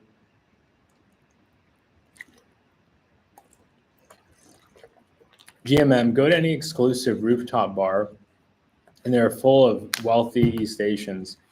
Yeah, I could imagine, like, I haven't spent a lot of time on rooftops. I've been to some rooftop coffee shops, but that's more of a daytime thing. I noticed, like when I went to some rooftop coffee shops in Bangkok, it was more like wealthy Thais. But I imagine at night, a lot of these people who are expats from those countries you mentioned, they're working during the day, right? So they're off work at night, and they might want to come. They'll probably want to come out at nighttime when they're not working and they have some time to kick back and relax. Ronell says, go to Taiwan and Macau and Hong Kong. Yeah, Taiwan seems really interesting. Macau seems interesting. I know Gabriel Traveler. I'll throw his name down in the chat. I'm a fan of his stuff. He went to Macau earlier this year, and it looked like he had a great time. Hong Kong, one of the flights I looked at routed through Hong Kong to the Philippines. So the flight was from like Ho Chi Minh City to Hong Kong, a layover in Hong Kong for like 10 or 12 hours, and then a flight from Hong Kong to Manila. I still haven't been to Hong Kong. This one of my Thai friends, she went to Hong Kong recently, and I've been talking with her a little bit about that. She had a really good time. I think she went for a weekend a few weeks ago, and she really, really liked it. She had a great time. She went to Disneyland there, Hong Kong Disneyland. Christopher says Bali is played out, overrun with backpackers and Aussies. Yeah, I get why people like it, right? It's Southeast Asia on easy mode. You're not going to have a hard time getting a SIM card. You're not going to have a hard time finding accommodation, finding Western food.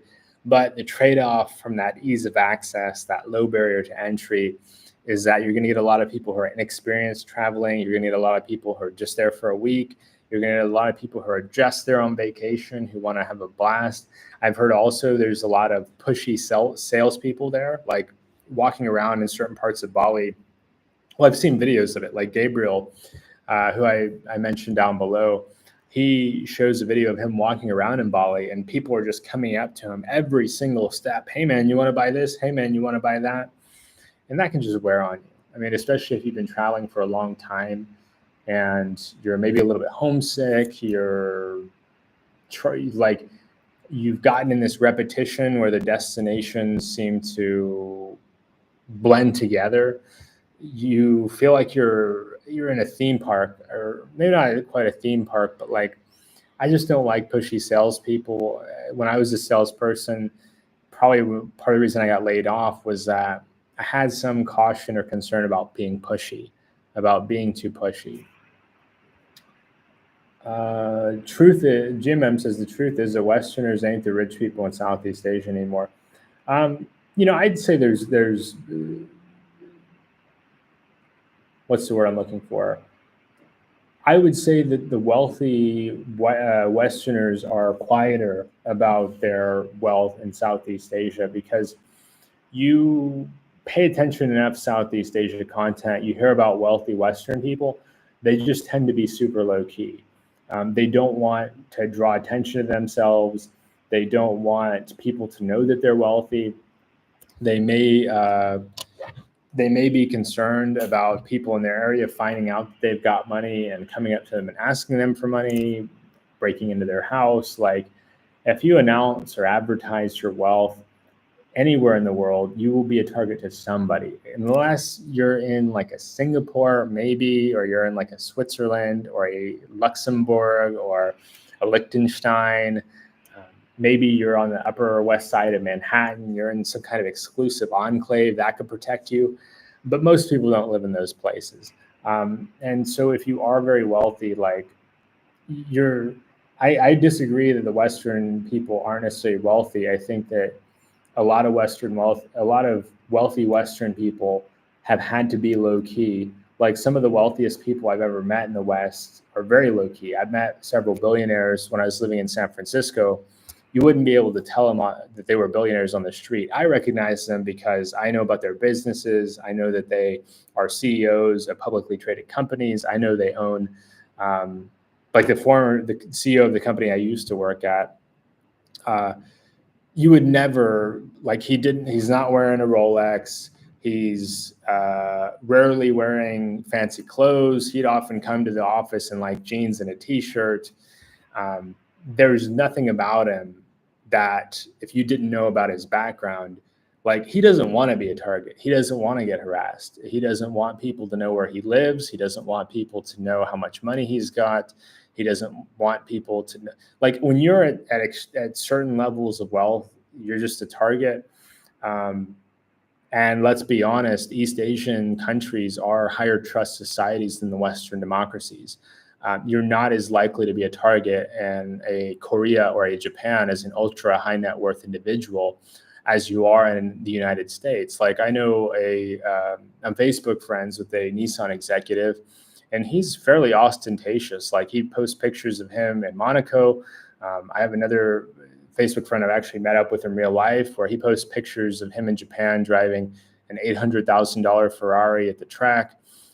Extraordinarily wealthy. So there is this difference between the East Asian expression of wealth and the Western expression of wealth, where Western people, in my opinion, have to be much more cautious about how they display their wealth because their countries are inherently more dangerous than East Asian countries. And I'm not that. I'll say it right now. I'm not a super wealthy man by any means. Maybe I'll get there one day, maybe I won't. If I do get there, I intend on keeping it to myself. I plan on dressing down regardless of my financial state. That's how I stay safe, because I do sometimes go to countries or regions of countries that are unsafe. And I've had the opportunity to purchase certain status symbols, and I felt like it just attracts the wrong attention. Sure, if you're fortunate enough that you have a Japanese passport or a Korean passport and you're exclusively staying in fancy enclaves, like maybe you could get away with it.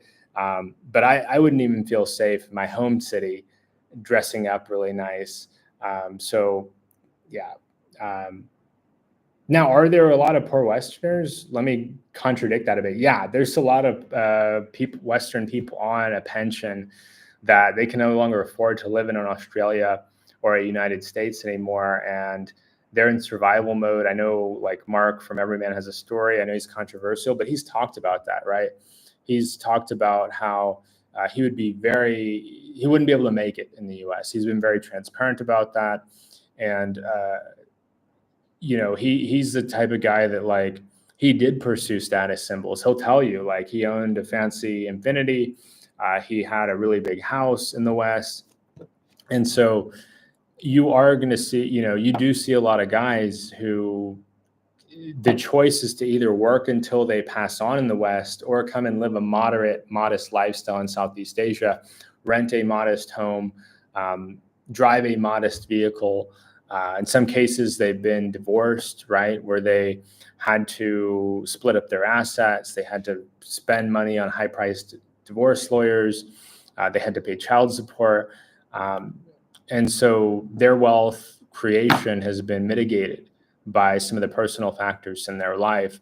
And that's just what I would say is, like, naturally there's going to be a lot of guys that, they've got some kind of pension and they're trying to figure out what they're going to do because their working years are winding down. Maybe they're in their late 50s and they're seeing, okay, well, X amount of years I'm getting Social Security, and I'm having maybe some health issues, maybe I don't have the energy I had when I was younger, and I want to just take my foot off the gas and actually enjoy my life. And I can live here and make this big mortgage payment, pay these high property taxes, drive a fancy vehicle, or I could get rid of all this stuff and go actually enjoy the time that I have left in life. And that could be a long time, that could be a short time, but I admire anybody that's willing to give it a shot, try something different, mix it up, and not just repeat the status quo. Christopher says Komodo Island, dude. Yeah, so before I got off on that tangent, yeah, here's Komodo Island. Yeah, so that is huge. That guy, I don't know if this Komodo is sleeping, maybe he just ate a big meal. That guy has guts. So this is the one. Thank you, Christopher. You already know about it. This is the one that I want to go to at some point. First off, it's gorgeous. Like, this is just gorgeous. I mean, it's beautiful. Like, so beautiful. The green with the blue. But it is remote. It is remote. I know it's going to be pricey. It's something where you probably have to get a tour guide. I think you have to get a tour guide to come here, which is fair, because if you didn't, I mean, you would have people getting hurt, people not understanding proper safety protocols. Like, I saw that a lot in East Tennessee. Please keep silent. So yeah, if you make too much noise, presumably you're going to disturb the animals. But yeah, like in East Tennessee, we'll hop over there really, really quick. This is a place I used to go with my stepdad a lot when I was a kid, and we'd see bears here because you're in the Smoky Mountain National Park, and people would approach the bears, and people would approach the bear cubs. People would get out of their car and walk up to the bears and try to like mess with them. And it's like, no, you can't do that. Like, what are you doing? And so naturally, that's become more and more of an issue there. I've heard of some people getting attacked. I know my stepdad even saw a bear like running down the street.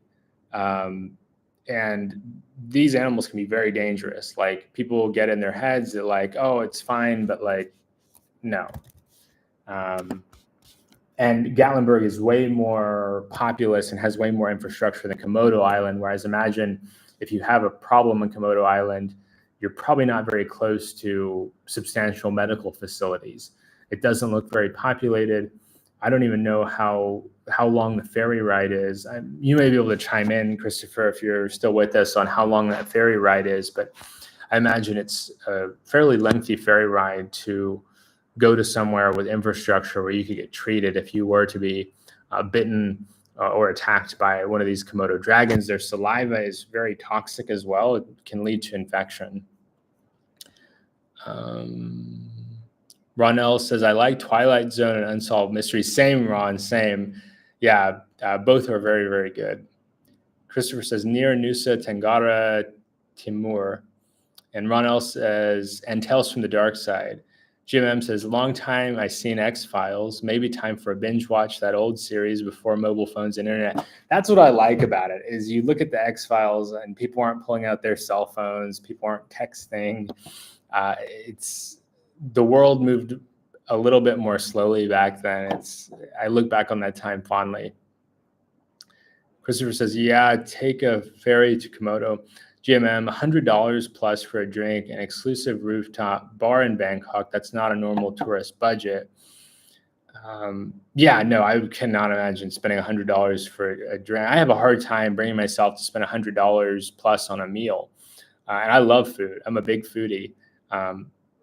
And, you know, for me, there's a law of diminishing returns. Now, if you're on a business trip, if you're trying to meet with a person who is a key decision maker in your business, then maybe spending the $100 is worth it, right? If you're going to go meet a banking leader or a medical specialist or a lawyer that has a lot of connections, then perhaps, you know, spending $100 plus on a drink will pay dividends, right? You know, you land the big deal, brings in a multi-million-dollar sales contract, and that could pay for itself. GMM says, that's right. You never know how much money you have and brag about it. Dress down, but dress good. I'm not even so much as concerned with dressing well. And in Southeast Asia, let me clarify on that, GMM, the weather is just not super conducive to it. Like the weather is hard on clothing. People like, if you're not in Bangkok, I also don't understand the point, because like in Bangkok, I get it. People want to dress up, go out for a nice meal. They might be dating. They might be in a relationship. They might be working there where they've got to maintain professionalism, right? They don't want to go out looking like, and they don't want to go out in a hoodie, because if their boss sees them, hey man, like you're supposed to represent the company, and like you dressing down doesn't represent the company in a good light. But like the other side of that is, depending on where you're at, dressing up or dressing well, like wearing, say, a polo and khakis. I've just found that sometimes when I dress nicely, in a business setting, it's a good idea. Like it's never hurt me to dress up nicely in a business setting. But in some settings, people see that as a sign that you've got money, and that you're somebody that they can scam or take advantage of. And I don't know, like I have mixed feelings about it. I also think the weather here in this part of the world is hard on clothes in general. My clothes have definitely, now I have been here for a year, but it definitely wears on clothes. The humidity, me sweating, like being Indian, I sweat a ton. And I think that the amount I sweat is also hard on my clothing. And I go through clothes faster. Like I need to replace some of my clothes, but I keep running into not finding clothes that are proportional. Like I have really long arms and a big torso, and the proportions here, like I always find that the sleeves are too short. And so the torso will be big enough, but then the sleeves, like they'll come up to like here.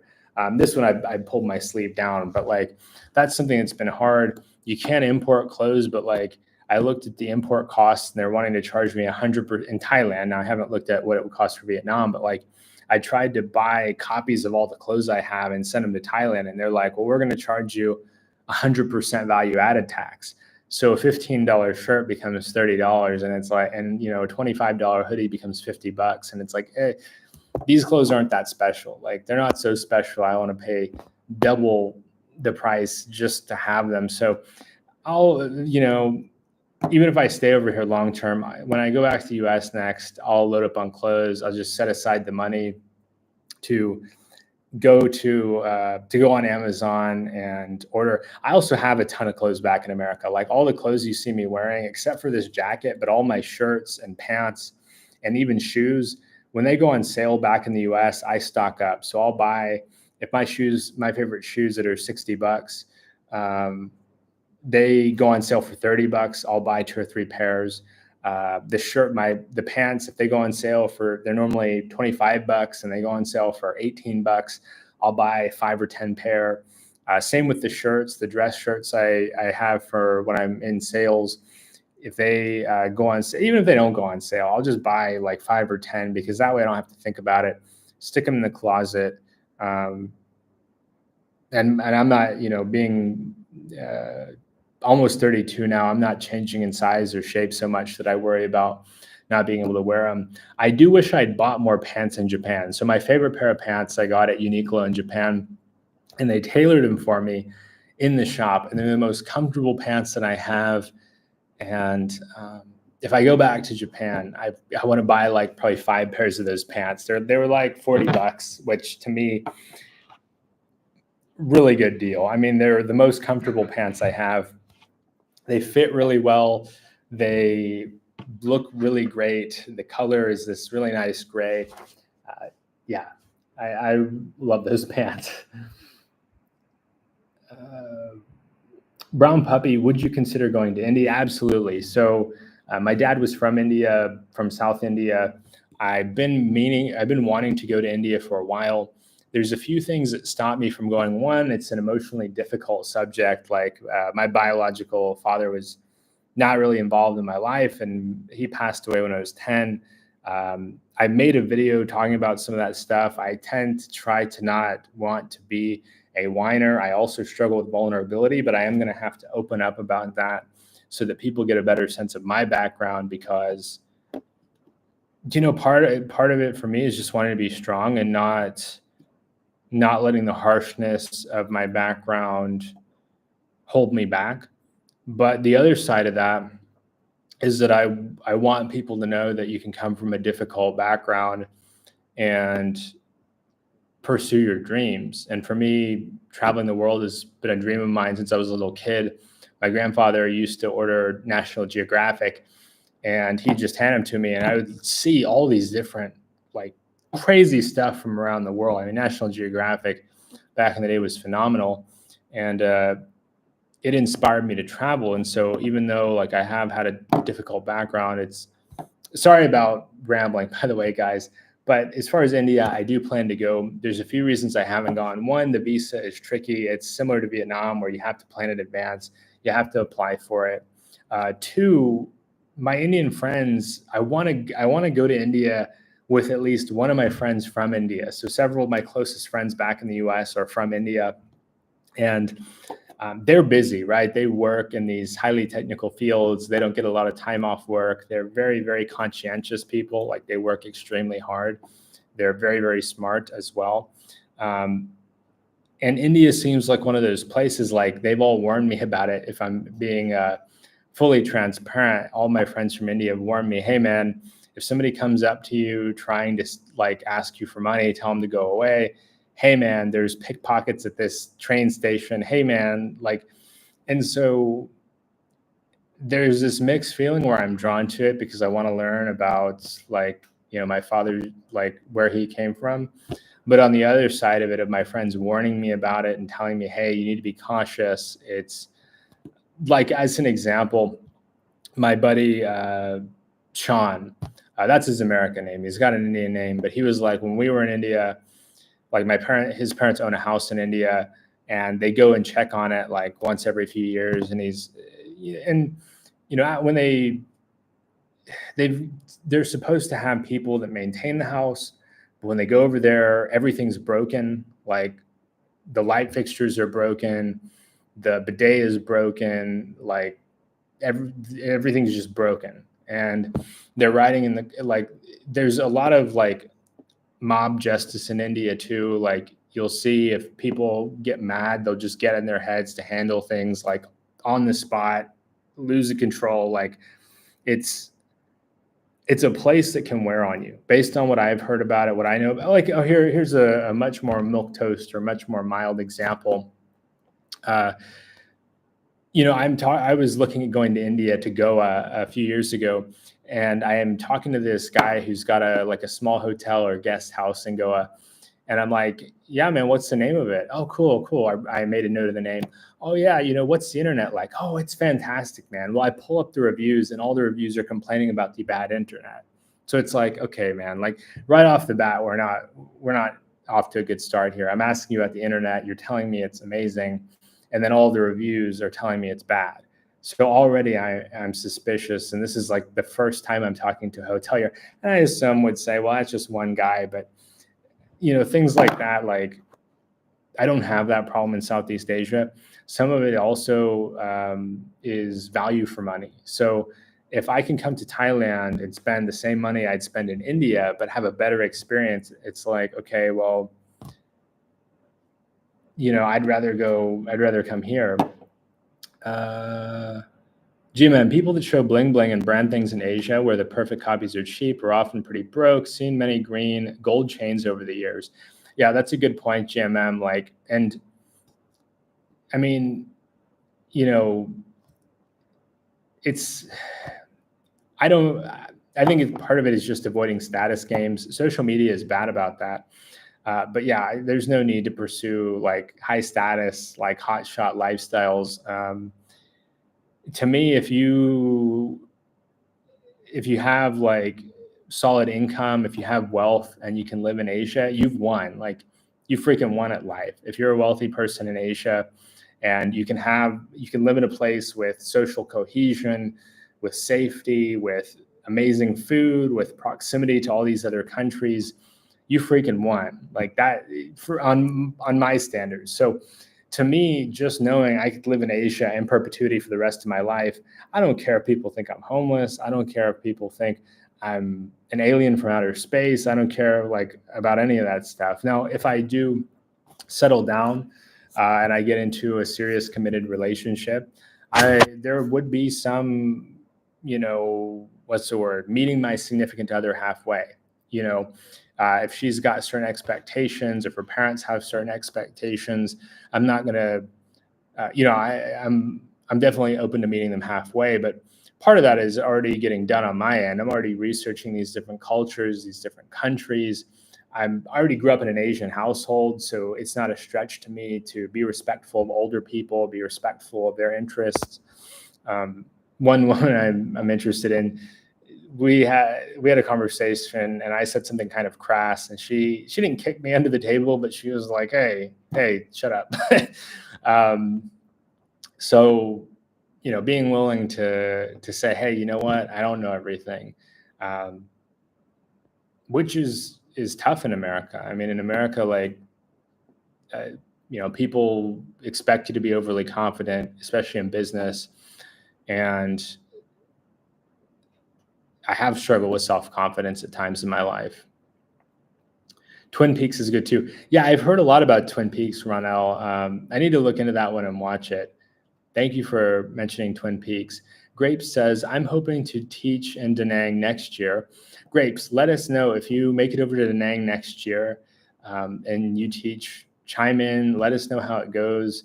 Da Nang is, I've heard, one of the tougher markets to teach in because there's a lot of opportunity in Hanoi and in Ho Chi Minh City because of the size of those cities, also the international business scene.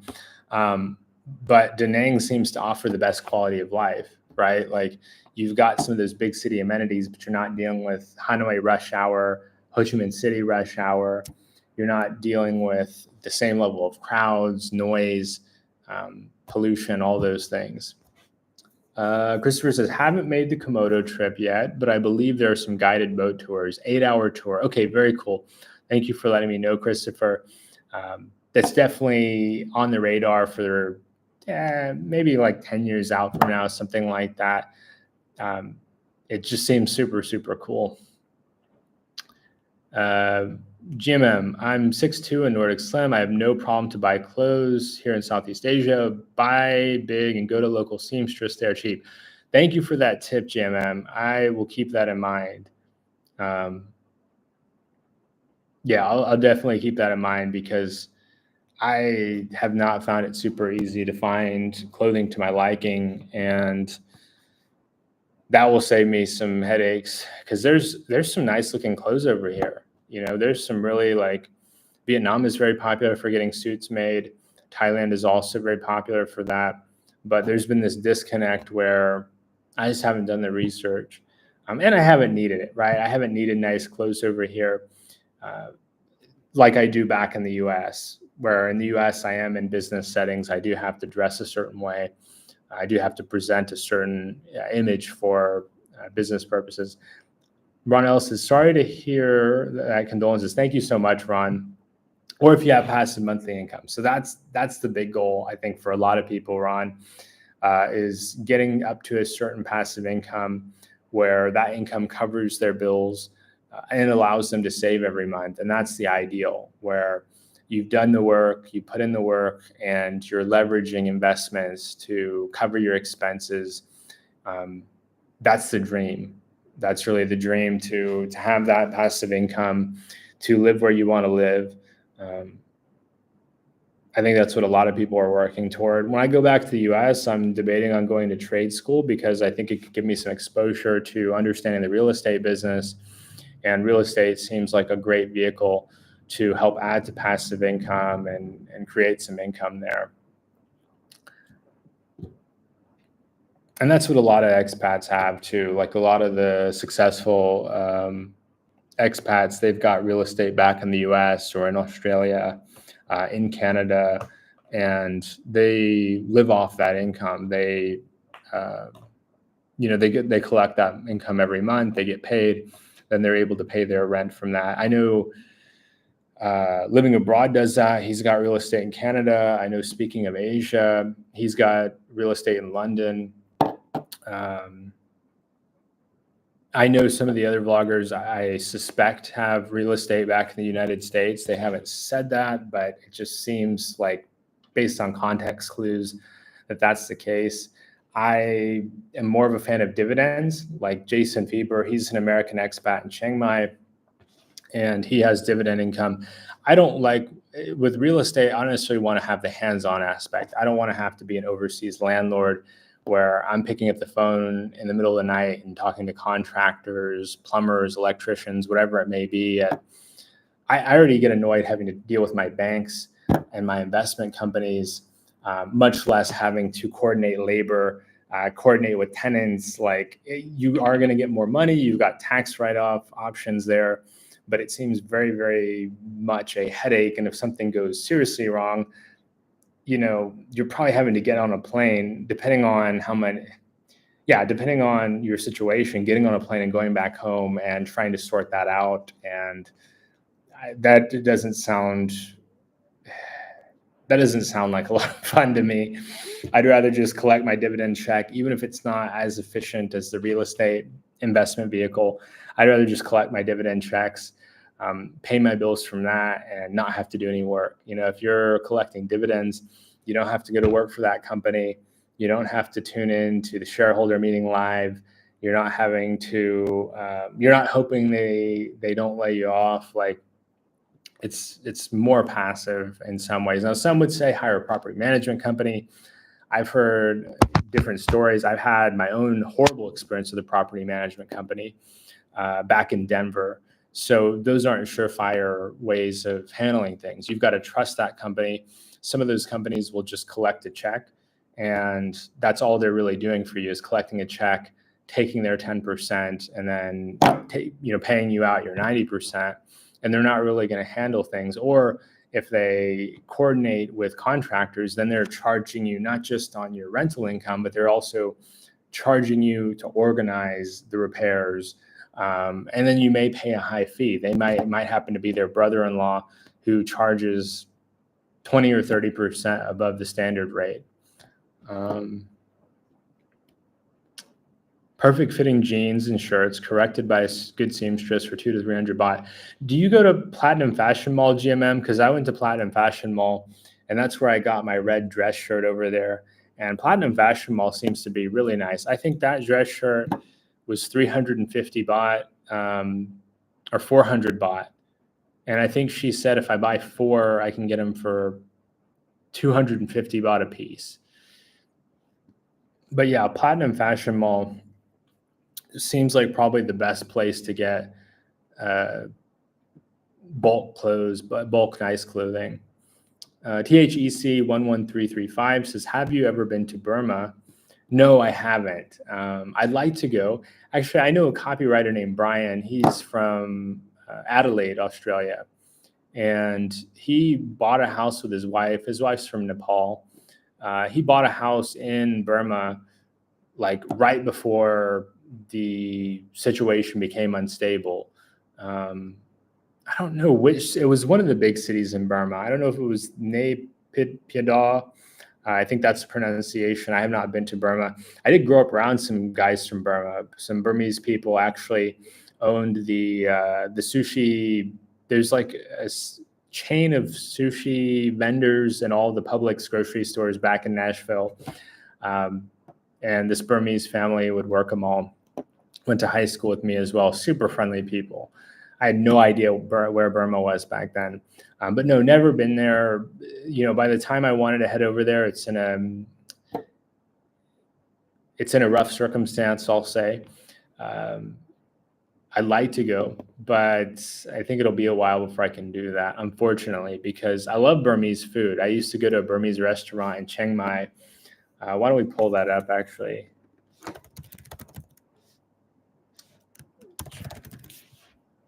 I used to eat it. I used to live right around the corner from here. I ate at this restaurant a lot, and they serve fantastic Burmese food. If you're ever in Chiang Mai, recommend checking out Golden Gate.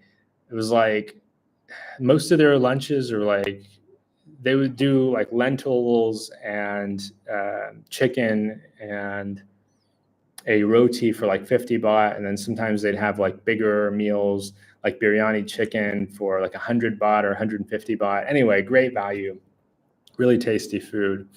I look forward next time I'm in Chiang Mai to going back to Golden Gate. We can look at, yeah, this is, no, that's not my picture. So this is the dish I'm talking about. And they'd also have this spicy, some kind of spicy tomato paste. I'm not sure what I'd call it, but really good stuff. A lot of variety. I never tried the tea. I always wanted to try the tea. But yeah, great. Yangon. Okay, yeah. Let's see. Ronell says, got to go driving for Uber. I hope you have a great day, Ronell. Thank you so much for joining us. Hope we see you next time. Yeah, THEC. Yeah, this was I think it was Yangon. I can go and check his photos, but he hasn't been back since. So he bought this house. I don't know. He might have even built the house. It was like brand new when he moved in. He was showing pictures of it. And, he's done really well for himself. Like he wasn't counting on that being his only place. He's got a place in Australia. But yeah, I know it was a disappointment for him because he really enjoyed living in Myanmar. Samaro looks like Indian. Yeah, there's definitely some influence in Burma from India. So we can zoom out here. So Myanmar or Burma is part of what I would call the Indosphere. So let's see, India. So I would call many of these countries here, like, and some of them might not like me saying this very much, but as being part of the Indosphere. So part of, before like these countries were broken up by colonial powers, they were heavily influenced by the culture from India. They have some similar belief systems, and like you'll see some between temples in India and temples in Myanmar. Buddhism and Hinduism are tied in some ways.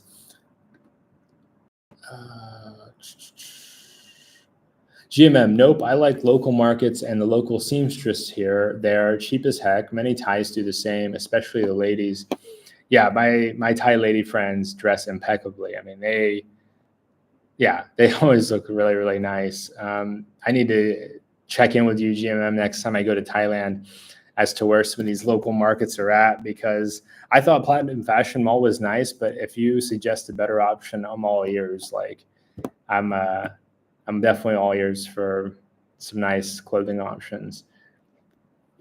Samaro says, I think Anthony Bourdain did an episode of Myanmar. Check it out. I'm going to go ahead and load that up. Let's see, Myanmar.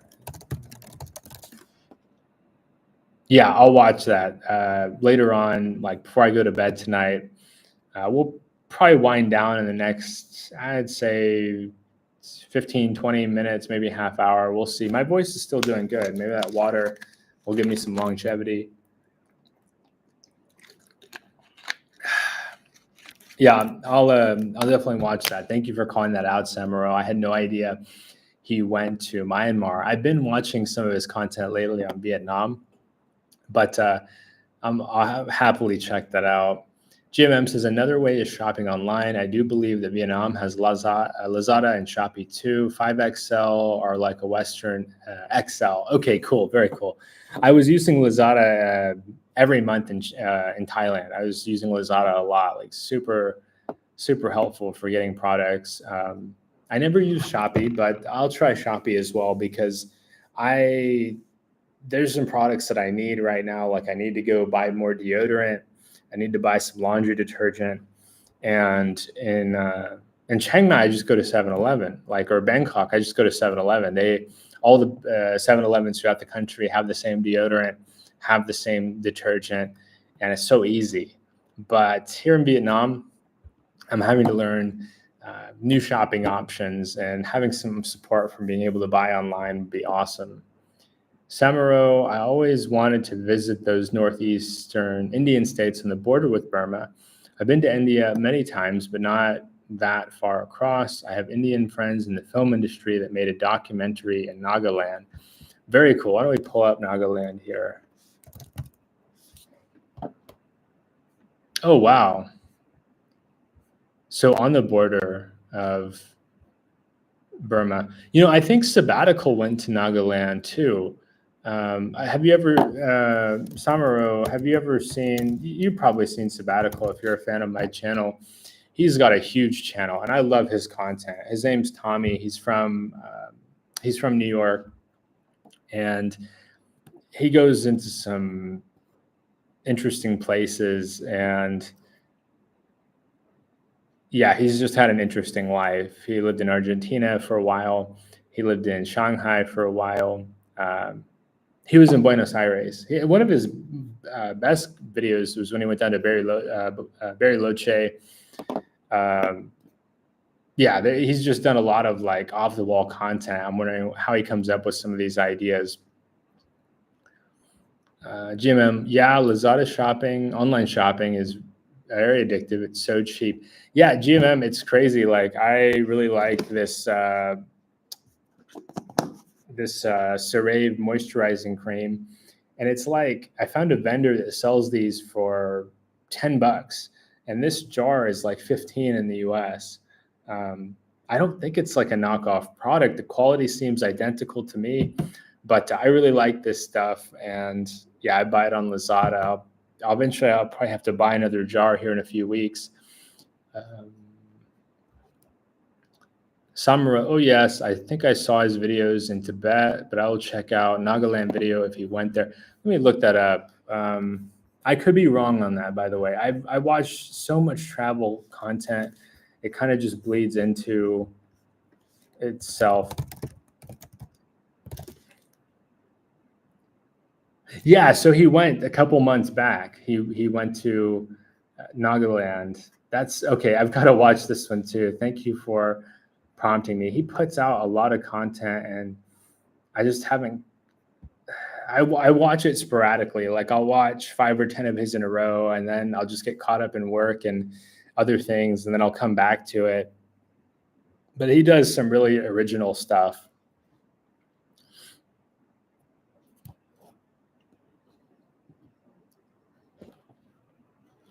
And if I go to India, I'd love to connect with your friends there, Samaru. Like, if there's a chance to collab with Indians, like I want to do that. I want to meet people in India and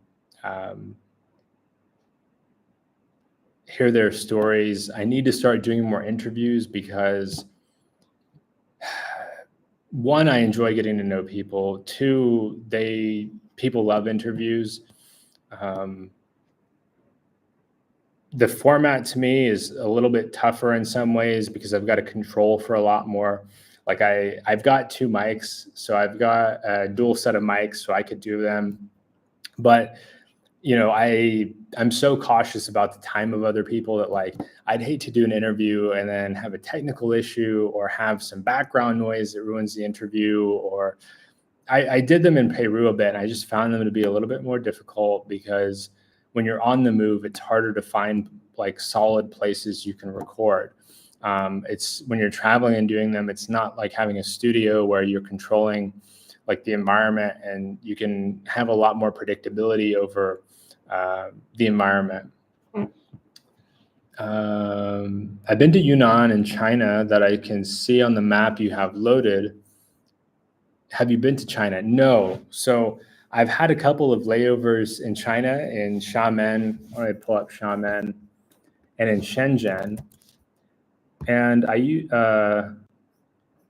used to do a lot of business when I was an Amazon seller. I used to do a lot of business with people in Shenzhen and in Guangzhou. Yeah, I used to do a lot of business with people from China. I have done some teaching English to people in China, but haven't really spent any time there. I'd like to, and I intended to pre-pandemic. I think it's become more challenging to do so. But I'd really like to go at some point. Like I do think it will happen probably after India. Yeah, probably after India. And it'll probably be a few years before I make it to India. I want to, I have to narrow down my priorities and the possibilities, because it's such a hard choice. Like, the world is our oyster, and it's such a hard choice. I followed the Silk Route from Pakistan via the Karakoram Highway, which is the old Silk Road, across the Taklamakan Desert, and then across into Yunnan. Incredibly beautiful.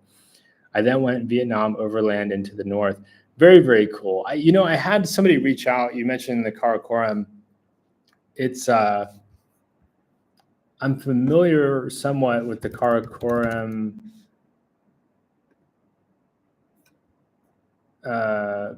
Because I'm linked up on Facebook with some mountain climbers. I used to climb in Colorado, and let's just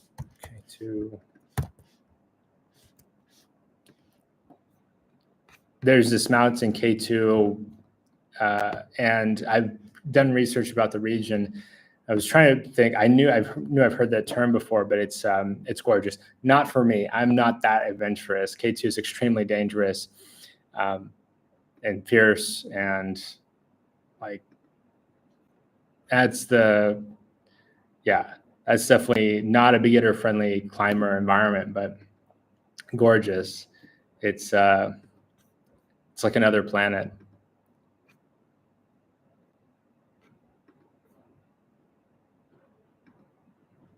I've done the baby version of this in Colorado. Much easier, much less demanding, much more accessible, doable on a weekend, as opposed to like a multi-month journey here, where you're having to spend weeks acclimatizing, tens of thousands of dollars in supplies and porters and supplemental oxygen and trash removal. K2 is harder to climb than Everest. Yeah, like way more dangerous, way more time intensive. I've seen photos just because I connected on Facebook with people like Kristen Harila, which a lot of people, she's been in some controversy, unfortunately, due to an accident in one of her recent climbs. Also, Kristen Bennett, who's a professor in Massachusetts, who climbed K2 with Kristen, or not with Kristen. Well, yeah, they're both Kristen. Getting mixed up there with Kristen Harila. But I look at their pictures and I'm like, yeah, there's no way I could do that. I mean, these are climbs that people prepare for a lifetime, I think. I mean, really lots of training and quite dangerous. Pakistan is also incredibly beautiful, difficult to travel, but worthwhile. For sure. Like, I don't know how the visa situation goes with Pakistan, but it's definitely intriguing to me. But it looks like everybody's tapped out. I'll probably be winding down here. Feel free to share any last thoughts or opinions. I do greatly appreciate everybody who's joined us tonight. Samaro was easy when I went in Delhi 2009. Okay, very, very cool. I'll keep that in mind. I remember. I need to reach out. A guy named Arjit. He lives in Nepal, and he mentioned he'd be willing to take me on an Everest Base Camp trek. I don't have to pay for it. If I did a video, like I made some videos and recorded the experience. So that may take me to Nepal at some point. He didn't say if it was a closed end offer, like if there's a limited timeline on that. When we talked about this, it was right around, it was 2021. So right after they reopened. Yeah, thank you, Summer. Yeah, yeah, I need to take him up on that because he seemed really friendly, and it's also a safety thing. Like it's just hiking in Colorado in the mountains of Colorado, like took a lot out of me. I mean, especially why don't I pull it up actually? We'll just share. I climbed this mountain to 12,500 feet where I started getting altitude sickness. I made it. I'm trying to gauge how far up the mountain I was. I made it to pass this. There's like yeah, no, that's not it. It gets really confusing. I'm not seeing any photos. This might be it. I made it to right about here and started to get like seriously sick from the altitude. I was dizzy. I was having trouble keeping fluids down. And that was just at 12,500 feet. So I'd really need to adjust if I was going to take on, any like even base camp Everest. Now, I had less issues when I was in Peru. Like, I don't know if it was that I spent several months in Colombia and I was adapted, but yeah, I was fine in Peru. So I don't know if it was also the cold because Colorado is a lot colder and harsher in some ways than Peru. Samaro says, I've been to Nepal a few times trekking. There is priceless and unforgettable. I went to the Langtang region, 15,000 feet, Gosai Kunda Lakes. Hang on, your screen is blank on my side. Okay, great. I'm glad you see it. Wonderful. But yeah, this is Windham Peak, and this is in the southwest of Colorado. I can show you. I lived in Colorado for several years, and so this one is crazy. So I drive this one to get to here. You drive down to Silverton, and Silverton's already in the middle of nowhere. It's difficult to get there in the winter time. Like you drive. So I was living in Delta up here, small town Colorado, and you drive all the way down this highway, and it gets progressively like steeper and sketchier as you go further down the highway. These places are really dangerous in winter. And so you get to Silverton. I park my car in Silverton, and then you take a train, and the train goes from Silverton down to Durango. So, but there's one stop, and this one stop is in the middle of nowhere, and you do the hike from this stop. The train stops like I said in the middle of nowhere.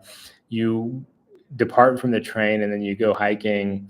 And I did it by myself, and I camped out. And there's goats. There's a bunch of goats around the campsites, and you go to the bathroom, and then they lick where you went to the bathroom. It's really out there. I mean, it's super remote, but that was a taste of kind of that super remote, super remote lifestyle. But yeah, guys, my voice is starting to go a bit. So we'll probably wind down. Does anybody wants to share any last thoughts or questions or ideas? I'm all ears. I don't want to be too hoarse when you guys are spending your finite time with me.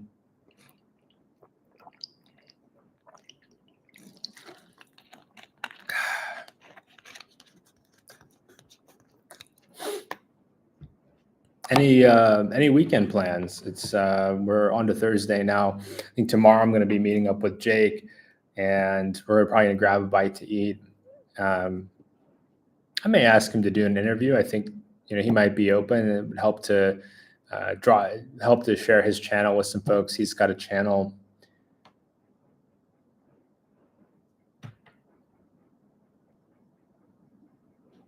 This weekend, what am I going to do this weekend?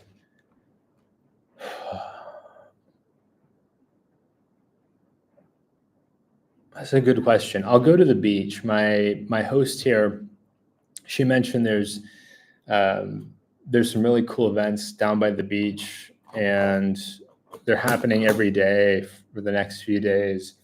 she's been really kind to try to include me and encourage me to just engage and get out and do more and not be and to to feel welcome here in Da Nang.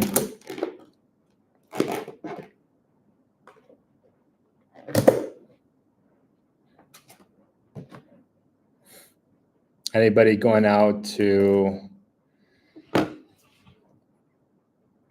traveling or anyway, thank you all so much for watching. It's been a great stream. This has been, I think, the best stream yet, and I look forward to the next one. I'll probably do a stream this weekend. I'll probably try to do a stream on probably Saturday night. We'll see. I may have a date, but if that doesn't pan out, I'm happy to stream. And even if it does, I could pick a different day or stream before or after.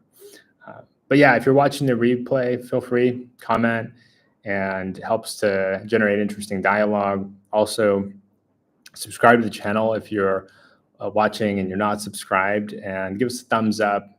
It really helps to boost the stream and the algorithm. And we'll see you soon. Yeah, thank you so much, Samurai. We'll see you next time. Bye-bye.